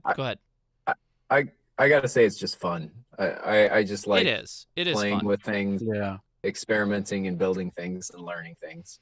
So if you like, let's build. If you like that, do it. And personally, I think the whole MCOM and something's going to break, so we need this thing is not a valid answer for me anyway.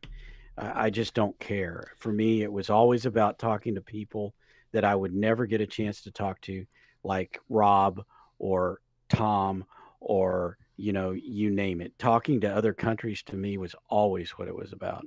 Well, same. And what Adam said too. Let me give I'll give major points to Adam, and then you can look in the chat right now, and they're answering the question. And then you obviously got Dawn that's answering as well. But it's different for every ham. Let's break this down a little bit further. So, what do you think amateur radio is supposed to solve, or what is the notion that you have in your head of what it does?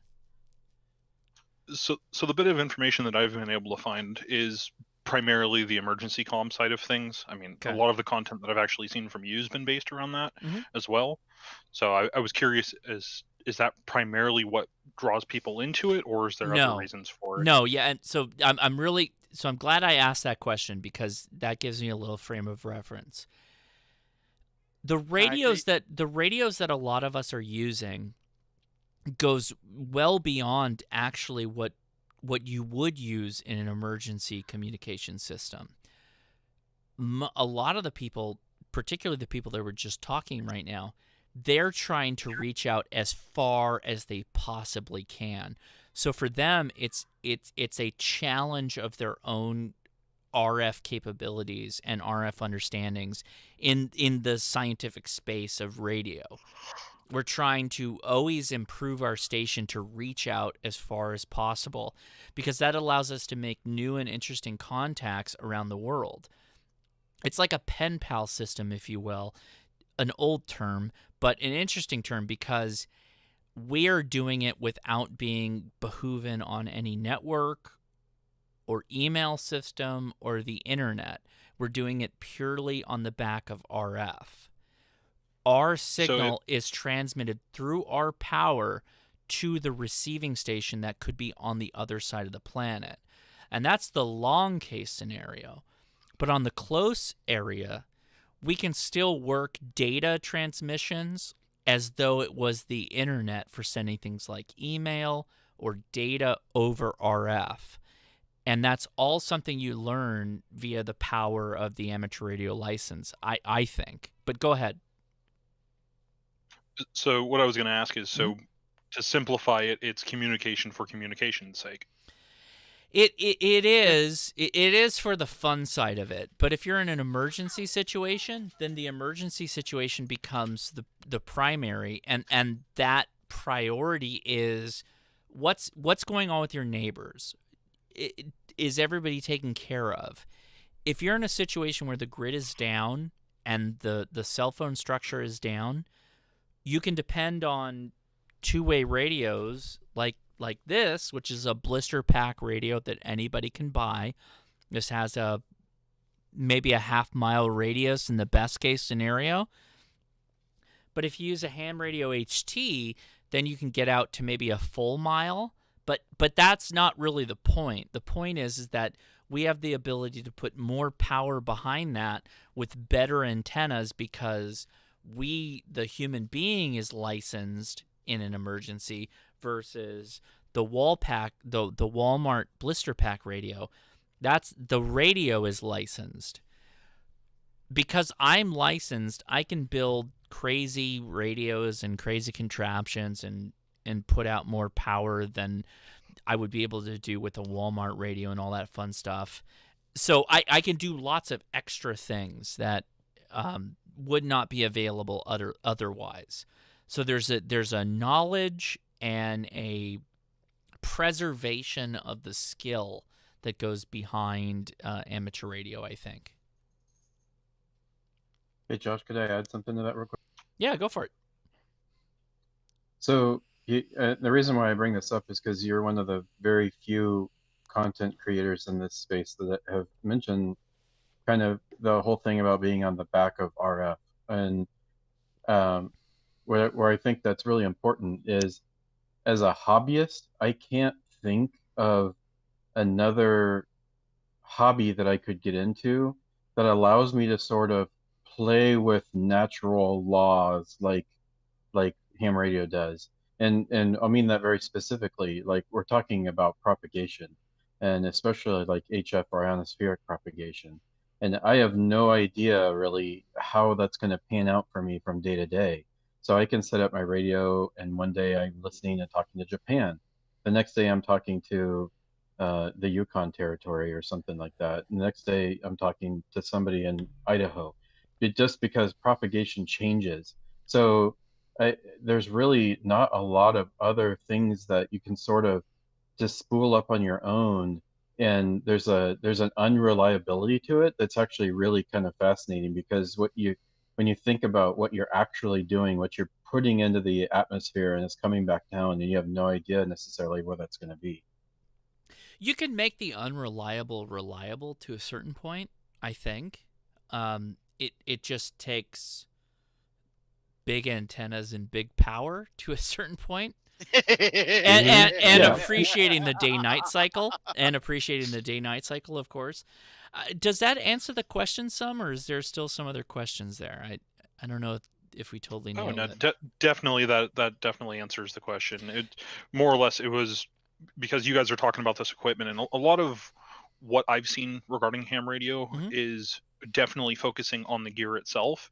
And yeah, it's cool to look into that. I'm a tech by trade anyway, so I definitely understand the gear acquisition side of things.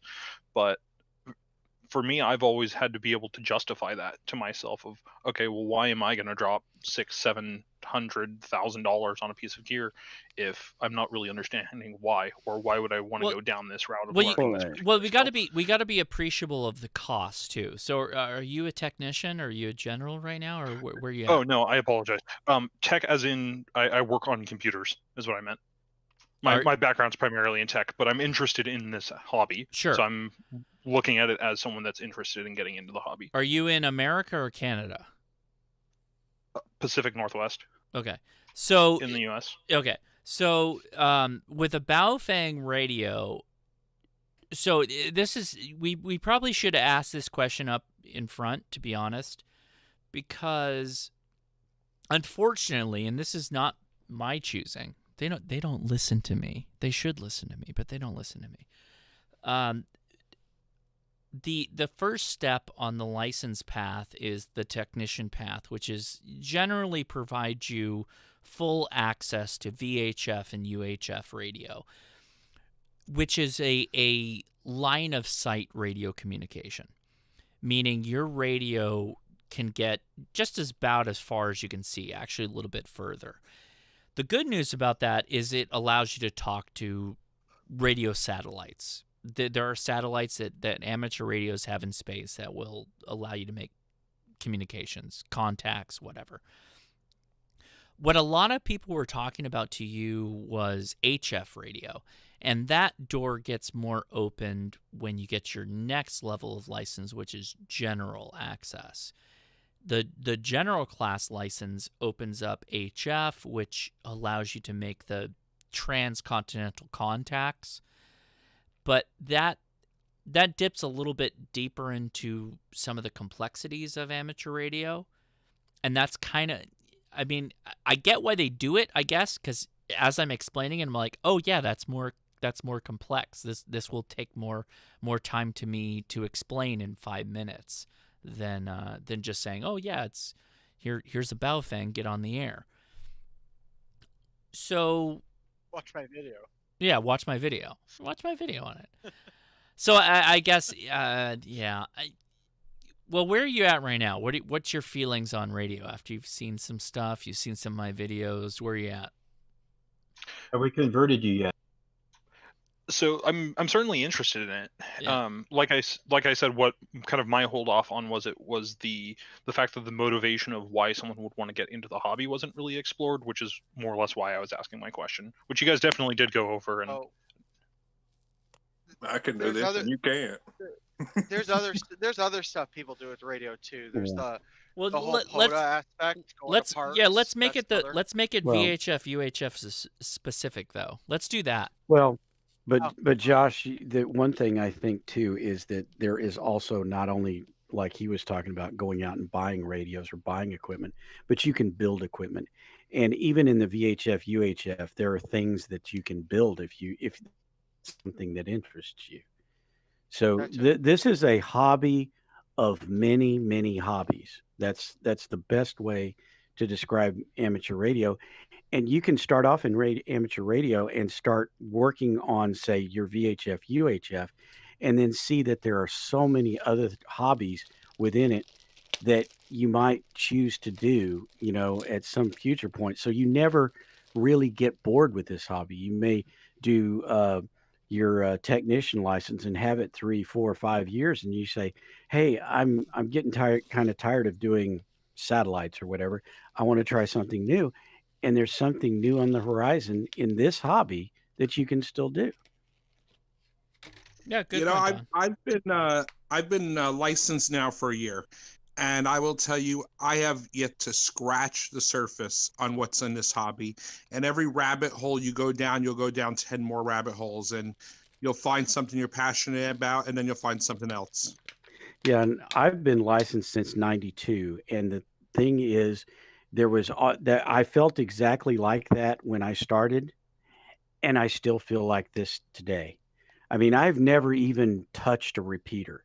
I have no idea how that works and all of the things that would go into it. So there are things like that. Now, am I interested in that? No, but there's lots of other things that are out there that are new that have just come out that I still don't understand yet, and I have the opportunity to go and learn those things and experiment with them and have fun with them. And whatever they all say, just remember the most important thing is girls really like it. Only moonbounds.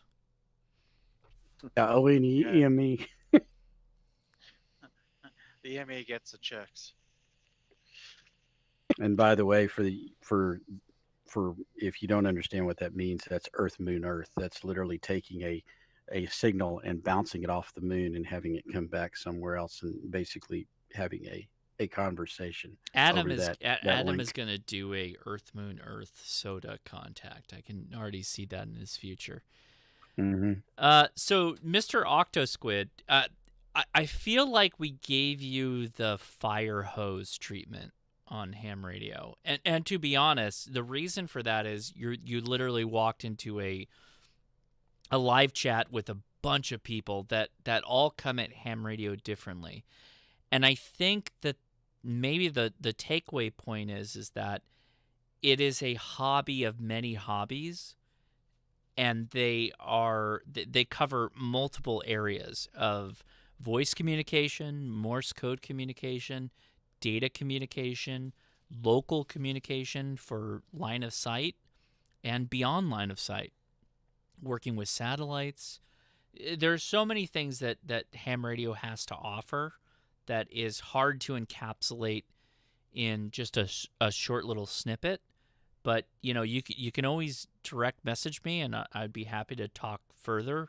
If that's something you're interested in, on why it's a valuable thing. But I will leave it with this. I will leave it with this. It's off grid. We're not beholden to anybody. We are the owners of our communication. I put a battery behind my radio into my antenna, and I can communicate. And this is a thing that anyone can do with a little bit of knowledge and a little bit of practical experience. And that's important, I think, is that communication should be free to everybody at the end of the day. And that's what this allows. So that's my thoughts on that. See something really quick here? Yeah, go for it. it's not for everybody. You know, there's a lot of people that don't have actually an interest in it. That's true. You really can't overlook the value of buttons, knobs, and pretty LEDs too. I mean, just the basic gets you going. Well, yeah, I mean, everybody likes a hot looking radio, you know, that we can play around with fun buttons. But if you break it all the way down, I mean, let's break it all the way down. I'm not in my office, I can't hold it up, but I'm sure Adam can hold it up. Adam literally took a thing small. He could eat it. It was a radio that he could eat, and it was both a receiver and a transmitter that he could make Morse code contacts from a mountaintop successfully. That is crazy. That amazing. So, you know, it's a fun challenge. It's a lot of fun experience, a lot of fun camaraderie. We look at it as kind of a fraternity, and we want more people to be involved in it. We just want more people to be engaged. Yeah, understandable. And I definitely appreciate you guys going through and kind of talking about it. I know it's kind of an open-ended question. I mean, it's more or less asking someone, why do you do the things that you do? Sure. And I understand a lot of people have different motivations for that.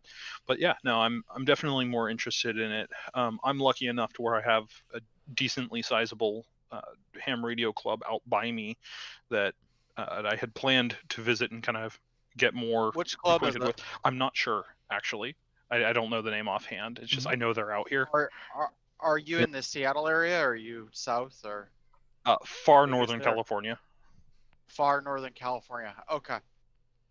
That Yeah. then So I know they're not massive, but I mean, you know, they're, from what I know, they're sizable of enough people out here. So I was planning on getting in contact with those guys and kind of doing some things with them once things settle down a bit. But no, I definitely appreciate your guys' input and the help. I also wouldn't understate this too. And we all have our opinions on local clubs. Let's just say that this is my club. So there's something to be said about the community here that Josh has sort of created. And I get more help from people on the Discord here than I do anywhere else easily. There's also a lot of people here too. Thank you. Which is nice. Well, yeah. Right now, during the week, it's not as bad, but yeah, I mean, well, I would say it's I would say it's not as good, Don.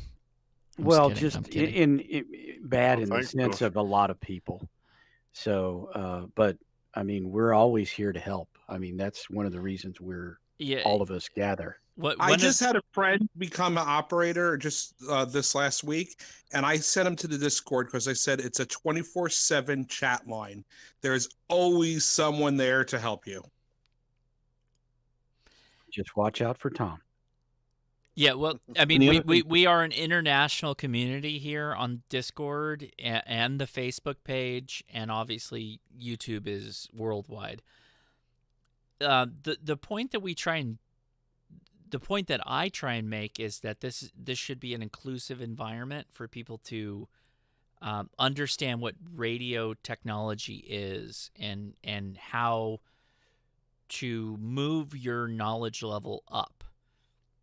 And I'm not the expert on many things, but through creating a gathering of really intelligent people, we have a space where many people can get their answers very, very quickly in a space that doesn't make them feel like they asked a stupid question, which is the thing that turned me off to so many groups, is that there are so many people who treat it like you need to do some, you know, you need to have a sacrifice that, you know, put on the altar of ham radio.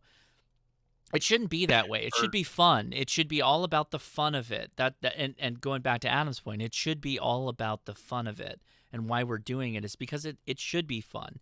And there is a real emergency response capability that we have. But first and foremost, this should be about the fun of making a communication to other people without anyone else involved. Just your own power and your own technical capability that you can talk across the globe, I think is a fantastic reason to pursue ham radio. Josh, you might want to address Rider 1611. Is it somebody in chat? YouTube chat. Yeah, he did. I don't think he understood. He said he bought 2 Baofangs, but he was wanting to use them as CB radios. Yeah, so Americans get confused on CB radios versus other countries. CB radio in America is 11 meters. Baofeng radios operate in 140 and higher and 70 centimeter radio capability. They are not CB radios in the American sense. They are, though, if you're in Australia or the UK, but CB radio is not the same thing here. So it's not CB in the UK. The UK CB is also 11 meters. Is it really? Okay, so it's just Australia? Yeah. Australia? There's so many Australians talk about CB handhelds, and they're all talking about 70 SEMs as CB. I believe Australia has a 900 megahertz allocation on CB. So then why are we talking about CB if it's not 11 SEMs or 11 meters? I think in Canada, CB is in the 400s. Yeah. So why is everybody talking to me about like basically GMRS frequencies or? Hold up. Yeah. In Canada, CB is 11 meters, and we also have GMRS and FRS and stuff. And the VK4BFQ in the chat says that they have Aussies have UHF CB. Yeah, I think the Aussie ones are 460 megahertz. Wait, where's Steve? Steve or Tom can sort this out. Probably in the other chat. No, Tom's in here. Tom, sort it out. I'm telling you, CB in Australia is 70 centimeters. Well, yeah, that's what the other Aussie said. But he's saying it in chat. Apparently doesn't. Well, thank you, other Aussie. I appreciate the support in backing up my claim. I appreciate that. Because I suspect Tom might have wandered off for lunch or something. Yeah. So I don't know. Did we handle Mr. Octosquid? Mr. Octosquid, are you still there? Yeah, I'm still here. Yeah, you answered my question. All right, right on. I appreciate that. And by the way, hit me up on. So I'm Hosh Nasi in the chat. You can right click on me and send a message if you want to ask further questions or whatever. Yeah, we'll do. I appreciate it. Yeah, thanks. Anybody else SSA V2 or N2 yet? I'm sorry, what was that? The SAA-2N VNA. I don't know what that is. What is that? It's a It's the new Nano VNA, but it has N connectors instead of SMAs. Oh, I don't know. So if I was working in frequencies that high, so the Nano VNA goes up to like what, 900 megahertz? Does it go up higher than that now with the N connector variant? Well, they have other ones that go up to 3, but this one is just built so much. Wait. 3 gigs? 3 gigahertz. Yeah. 3 gigs. So you have to have an N connector if you're going up to that level. So sure. Okay. Yeah, go nuts. It's so much more solid that, some people with the smaller ones say they feel like they're going to break the connectors off every time they screw something in. Yeah, but I'm working on HF frequencies. I'm not doing high frequency stuff. Yeah. If I was in that well, space, you are doing high frequency. There's Tom. Tom is back. He has entered the chat. Oh, Tom. Okay, Tom, correct something for us. CB in Australia also includes like 70 SIMs, right?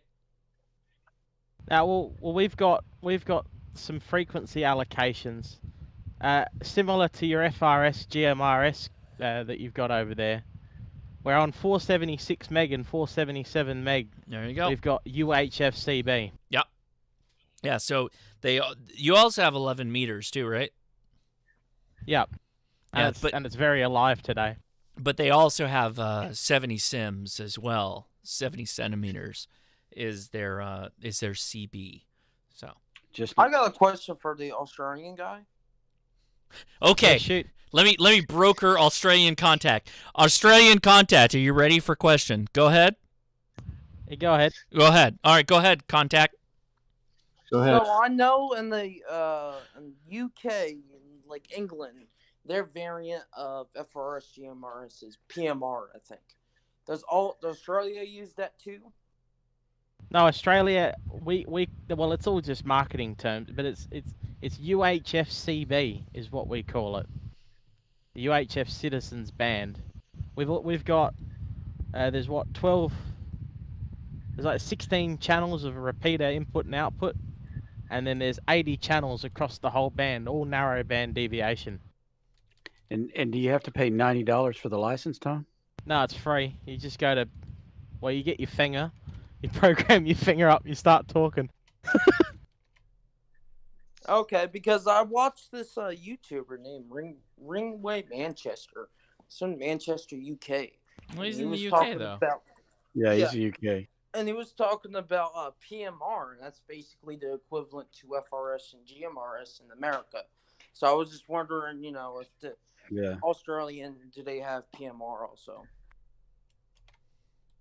No, it's called something different. It's about 30 meg above that.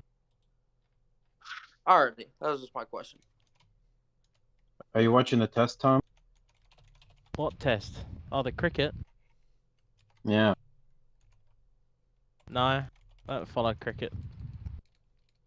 Oh, Is Well, tomorrow will be interesting. Ham Radio Crashworth, how's Nass? I just posted that link in the live stream chat for that video of how his, you know, mobile setup for the Icon 2738. If you want to go look at that, it's under my Discord name DRX409. You posted in live stream? Live stream chat on Discord. Am I missing it? I don't see it. I don't see it, man. Did you message it directly to Josh or? Oh, did you DM it to me?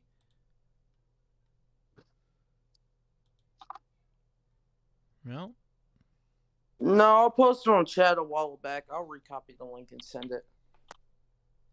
All right. Yeah, Send it. stuff gets lost there. So put it in the chat we're in right now, and I'll put it up there. And Josh, you have seen the MCOM video, right? Oh yeah, of course. My So wife true. actually bugged the crap out of me. She's like, "You need to make a video like what do all MCOMers say?" Like one of those videos. And like that feels like YouTube from like 5 years ago. But then he makes it, and everybody's like, "Oh, this is the best," and it was really funny. It was really funny. Yeah. Well, it's funny to some of us because we're like, yeah, that's all some people talk about. Yeah, sure. I get it. I get it. I just realized we got Ham Radio TV in the house. Is he unmuted? Is he capable to talk right now?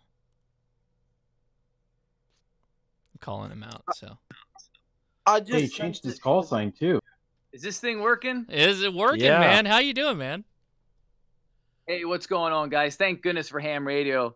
Otherwise, I'd be in my garage building stuff all alone tonight. And yes, I just got the last. I just got the last free call sign. I don't know. You know, who knows when FCC is going to do it. But yeah, I told Mike to take a hike. There's no more Kilo Mike, just Kilo. Very Nice. Very nice. What the fact? Are you working something in the shack right now? You got something on the bench you're working on? I am. I recently upgraded because my buddy's going out of business. So I got a 16-channel mixer. So way more than I need, but it's got some really cool insert ability.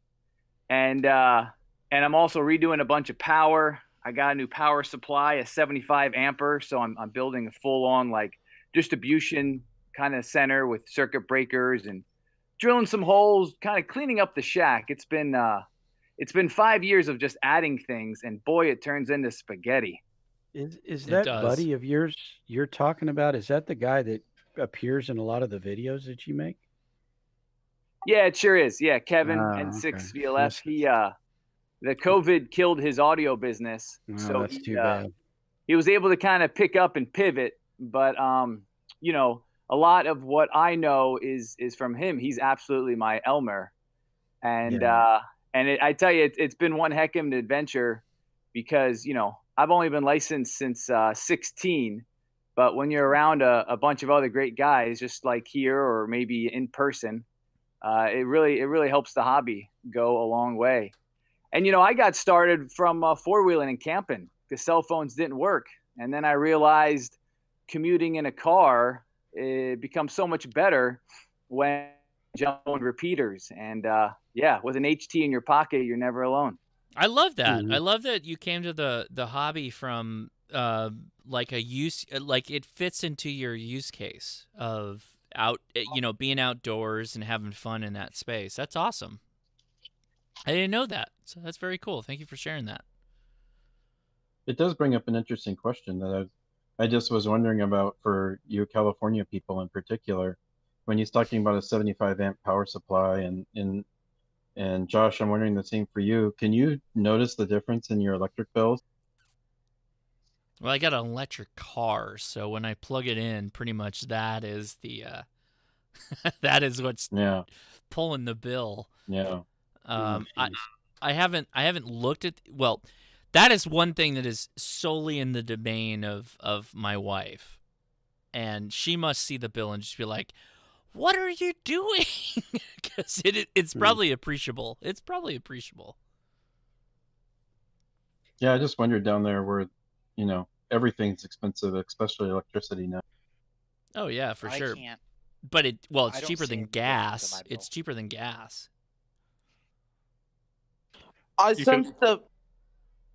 You could always throw a kilowatt unit on it and just absolve yourself of wondering. I have to say, in Texas, electricity is not cheaper than gas. By the time our yearly bills roll, I mean, if you go average it over a year, now gasoline's a lot cheaper. Yeah, it is.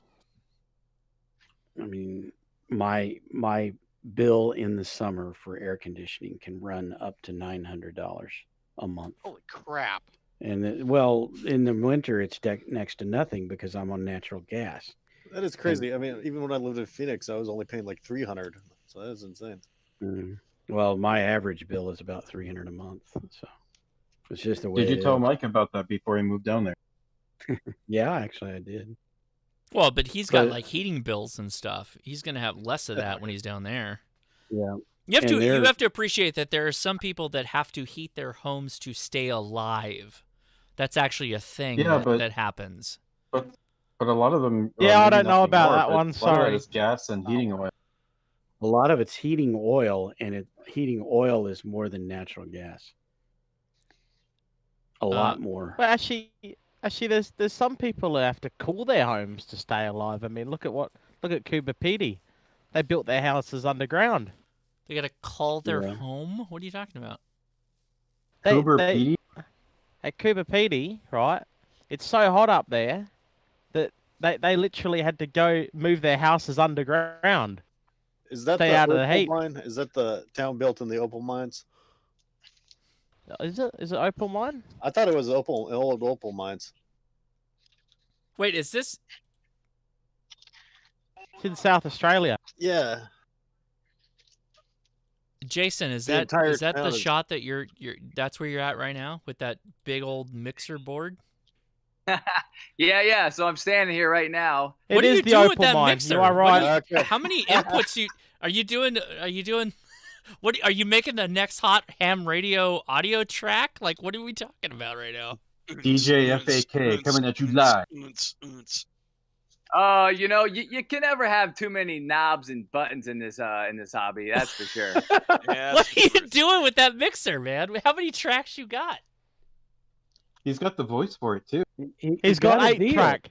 He got a deal, Josh. Yeah, I barely bought it, quite honestly. So I do not need one that big. But let me tell you, I've been learning how to use the inserts on the inputs. And, if you know, you know. But, man, those are way cool when running through, like, compressors. And I also have, like, a high-pass filter, which pulls out the hum from the PL tones of repeaters. I saw that video, actually. I did see that video. So now we need you to get a keyboard or MIDI interface. I think I was and jealous. Start making your own music. So you got that sweet mixer piped into those hot desktop speakers. Yeah, that thing. You know what? I'm over here balling on a budget. Most thing in here is used, previously owned. I think the only thing I bought new was this 991A. That's the only thing as I look around in here that I bought new. Yeah, I swear I bought those speakers like 15 years ago. I've got a pair of those. So somebody asked Those in the were chat. Josh's gaming speakers. Somebody asked in the chat on the YouTube side, which is actually a really good question. Bobby asks, are there radios that don't benefit from being connected to a mixer? So I would argue that, like, a mixer is really just a solution to a problem or, whatever you're trying to do. It's neither a good thing or a bad thing. It's just a thing. It's that you want to pipe audio into somewhere that was not necessarily the plan for the device that you have connected to. Yeah, I think, in today's time, a lot of things are happening over Zoom. So even if you're not a YouTuber, you could benefit from a small, 2 or 4 channel mixer, because maybe you do want to take place on a net using a radio, and you also want your audio into your computer. And, none of this is USB. This is all analog that I'm rocking. So I just go in and out of the back of the computer with an 1/8 inch or a 3.5, essentially a headphone jack.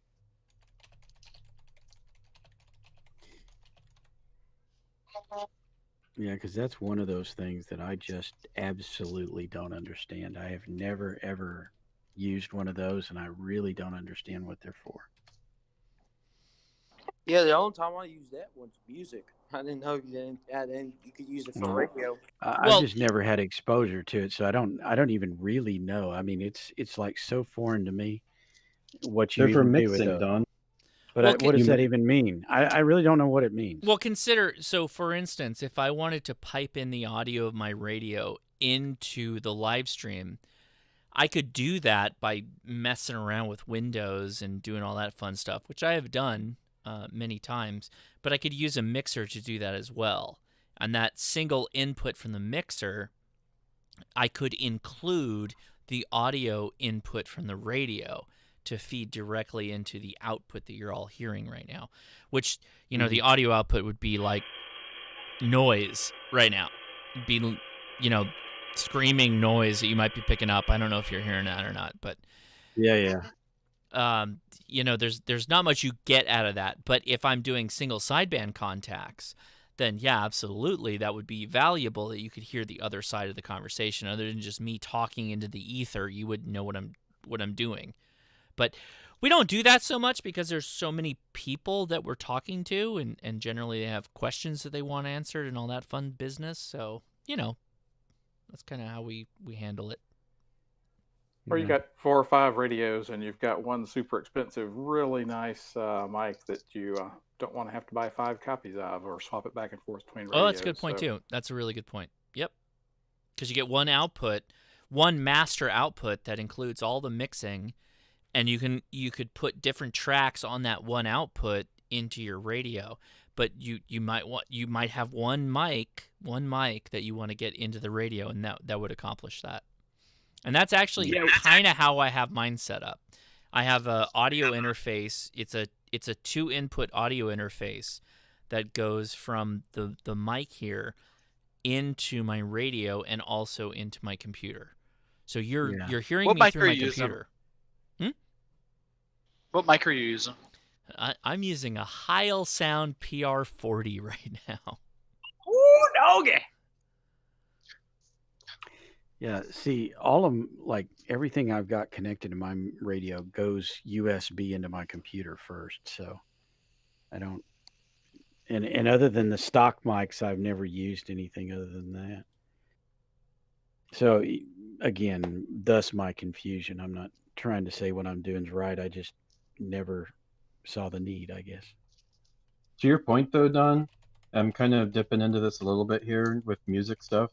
The whole audio thing is a rabbit hole that makes the ham radio rabbit hole look like a little ditch. It is Yeah. Well, unbelievable.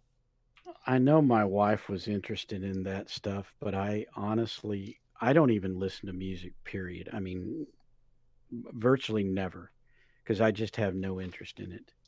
And I know I'm like the oddball in the world, but I just can't stand it.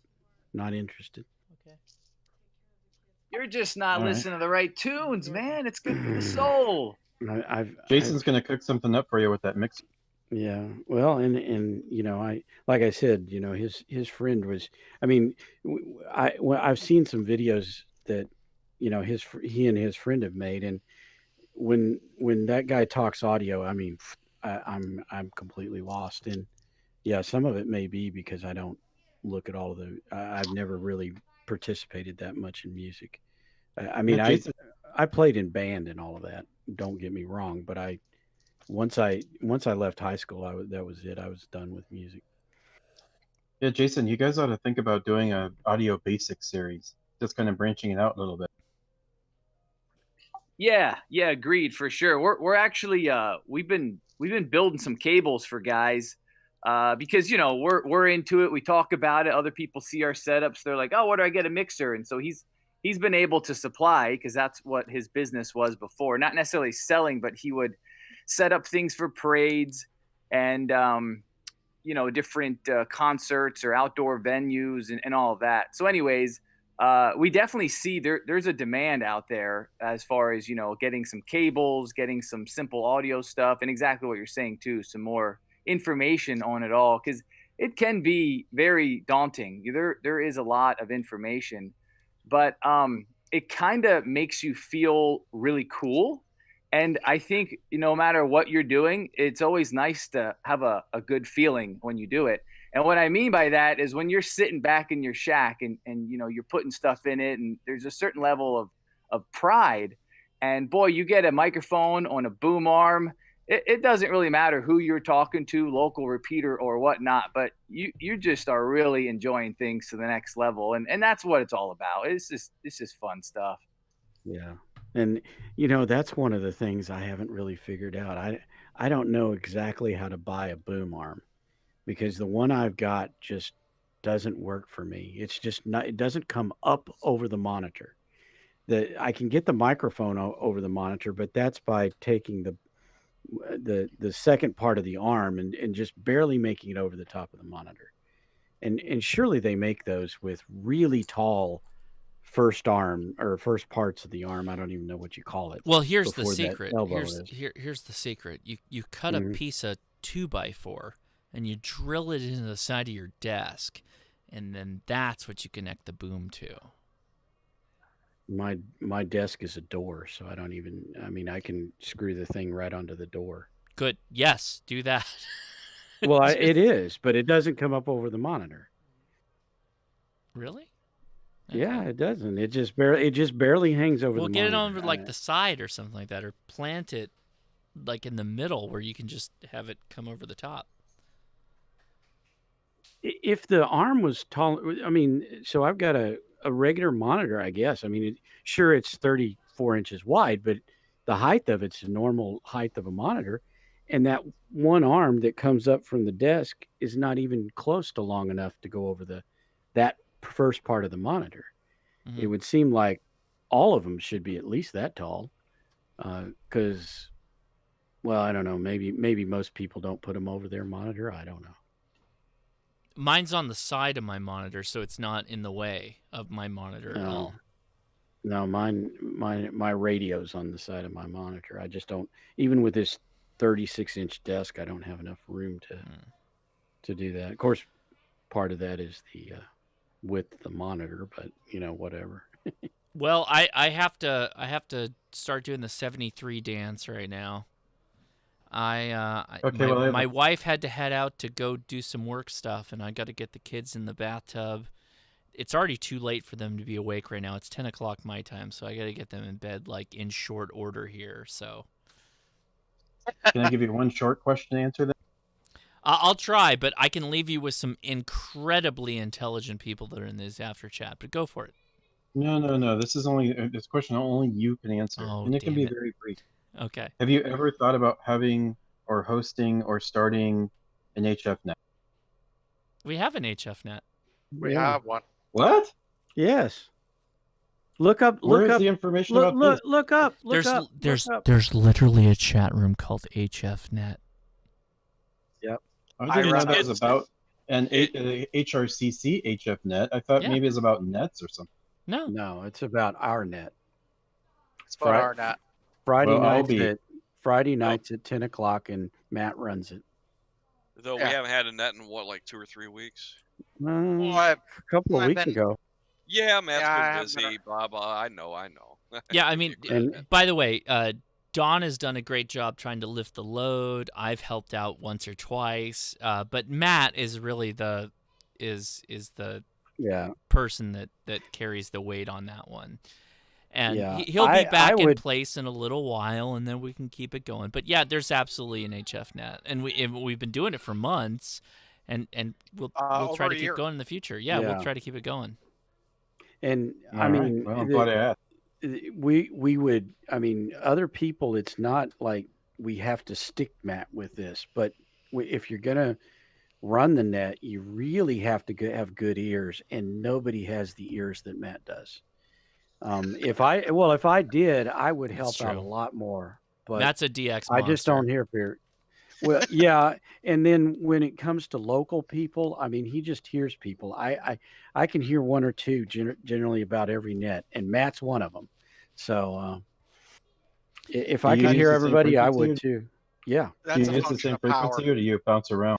7.185. But we use Matt, we go use ahead. 185, okay. we use 8 simultaneous frequencies. You have to monitor all them at the same time, or else you Yeah, won't be able to follow us. Yes.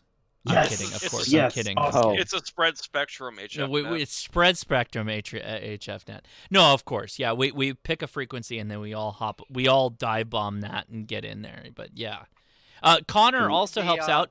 Shout out to Connor. Connor has helped out multiple times, and he's got a kilowatt station that he does help out on. So we've definitely it's definitely continued to go, and we will keep it going. It's just not necessarily all the time. Largely that's because we need big stations to make it work a lot of the time. Yeah. And by the way, just to be clear too, because we don't want to leave these guys out either. There is a VHF UHF net on There DMR is. D-Star, on Thursday nights, right? Mm-hmm. So Right. that's at hrcc.link. I think you can find out the information on that too. We also So, have yeah. a chat room for the digital nets too. It's called You should shut this out. It's like we planned this. Yes. It's like you read my mind. It's spooky. Well, we're here for you. You really ought to think about like plugging this at the end of a live stream or something, Josh. Just Should occasionally. I do that? Oh, should I do that? All my Maybe you'll do a goal in chat. life is to get people over on the Discord, and the fact you're here and you might check it out, I think you will be surprised how much content there is and how many people there are actively engaged in helping people continue moving forward with ham radio. And that's always my goal. It can't be me. It can't be. And thankfully, through the blood, sweat, and tears of everybody that's out on the server, we have an amazing community that is willing to help people out, answer any questions that they have. And, that's my dream, and it's happening right now. It's amazing. So, I mean, thank you, not just to Matt and Connor and Dawn and everybody who's helped out on the streams, but literally everybody who answers everybody's questions when I'm not around. I'm so happy that people are able to get the questions answered that they want. And they're doing it through the Discord. So everybody watching right now, if you're not on the Discord, go join us, because I promise you, I'm not saying that for my own purpose. I don't make any money on the Discord or anything like that. It is purely to build the community, because there's so many good answers there. You can get the answers you're looking for, I promise. I agree with that. So yeah, that's my thoughts. Okay, bye. Okay, I'm going to go Good take care of night. my kids. Hey, Josh, See ya, before Josh. you go, I have to say something. Yes, go ahead. So I don't think I posted the link to the video on the live stream chat. I don't know if it worked, but I sent it to you on Messenger on the DM on Messenger. So when you get a chance to take a look at it, let me know what you think. Where'd you send? Send me the message on Discord. Just go ahead and send it over there. It's going to be a lot faster to get a response. I'll just DM it to you? Yeah, just DM it to me. Alrighty. Not that I don't want to do the DMR Messenger, but that is the mode that I use the least, is DMR. No, not DMR, Facebook Messenger. Oh, no, definitely hit me up on Discord. That's way faster for me to reply. Alrighty. Okay. All right, I got to go take care of these wild kids that I created. That's my own fault, but I got to take care of them. So I will bid everybody a hearty 73. Thank you so much for watching. I guess this is like one of the first YouTube after chats we did. So everybody in the Discord chat that was vocal and all that fun stuff, I thank you for hanging out. And that's it. So we're going to take it easy. Everybody, please enjoy the rest of your weekend and have fun. 73, Josh.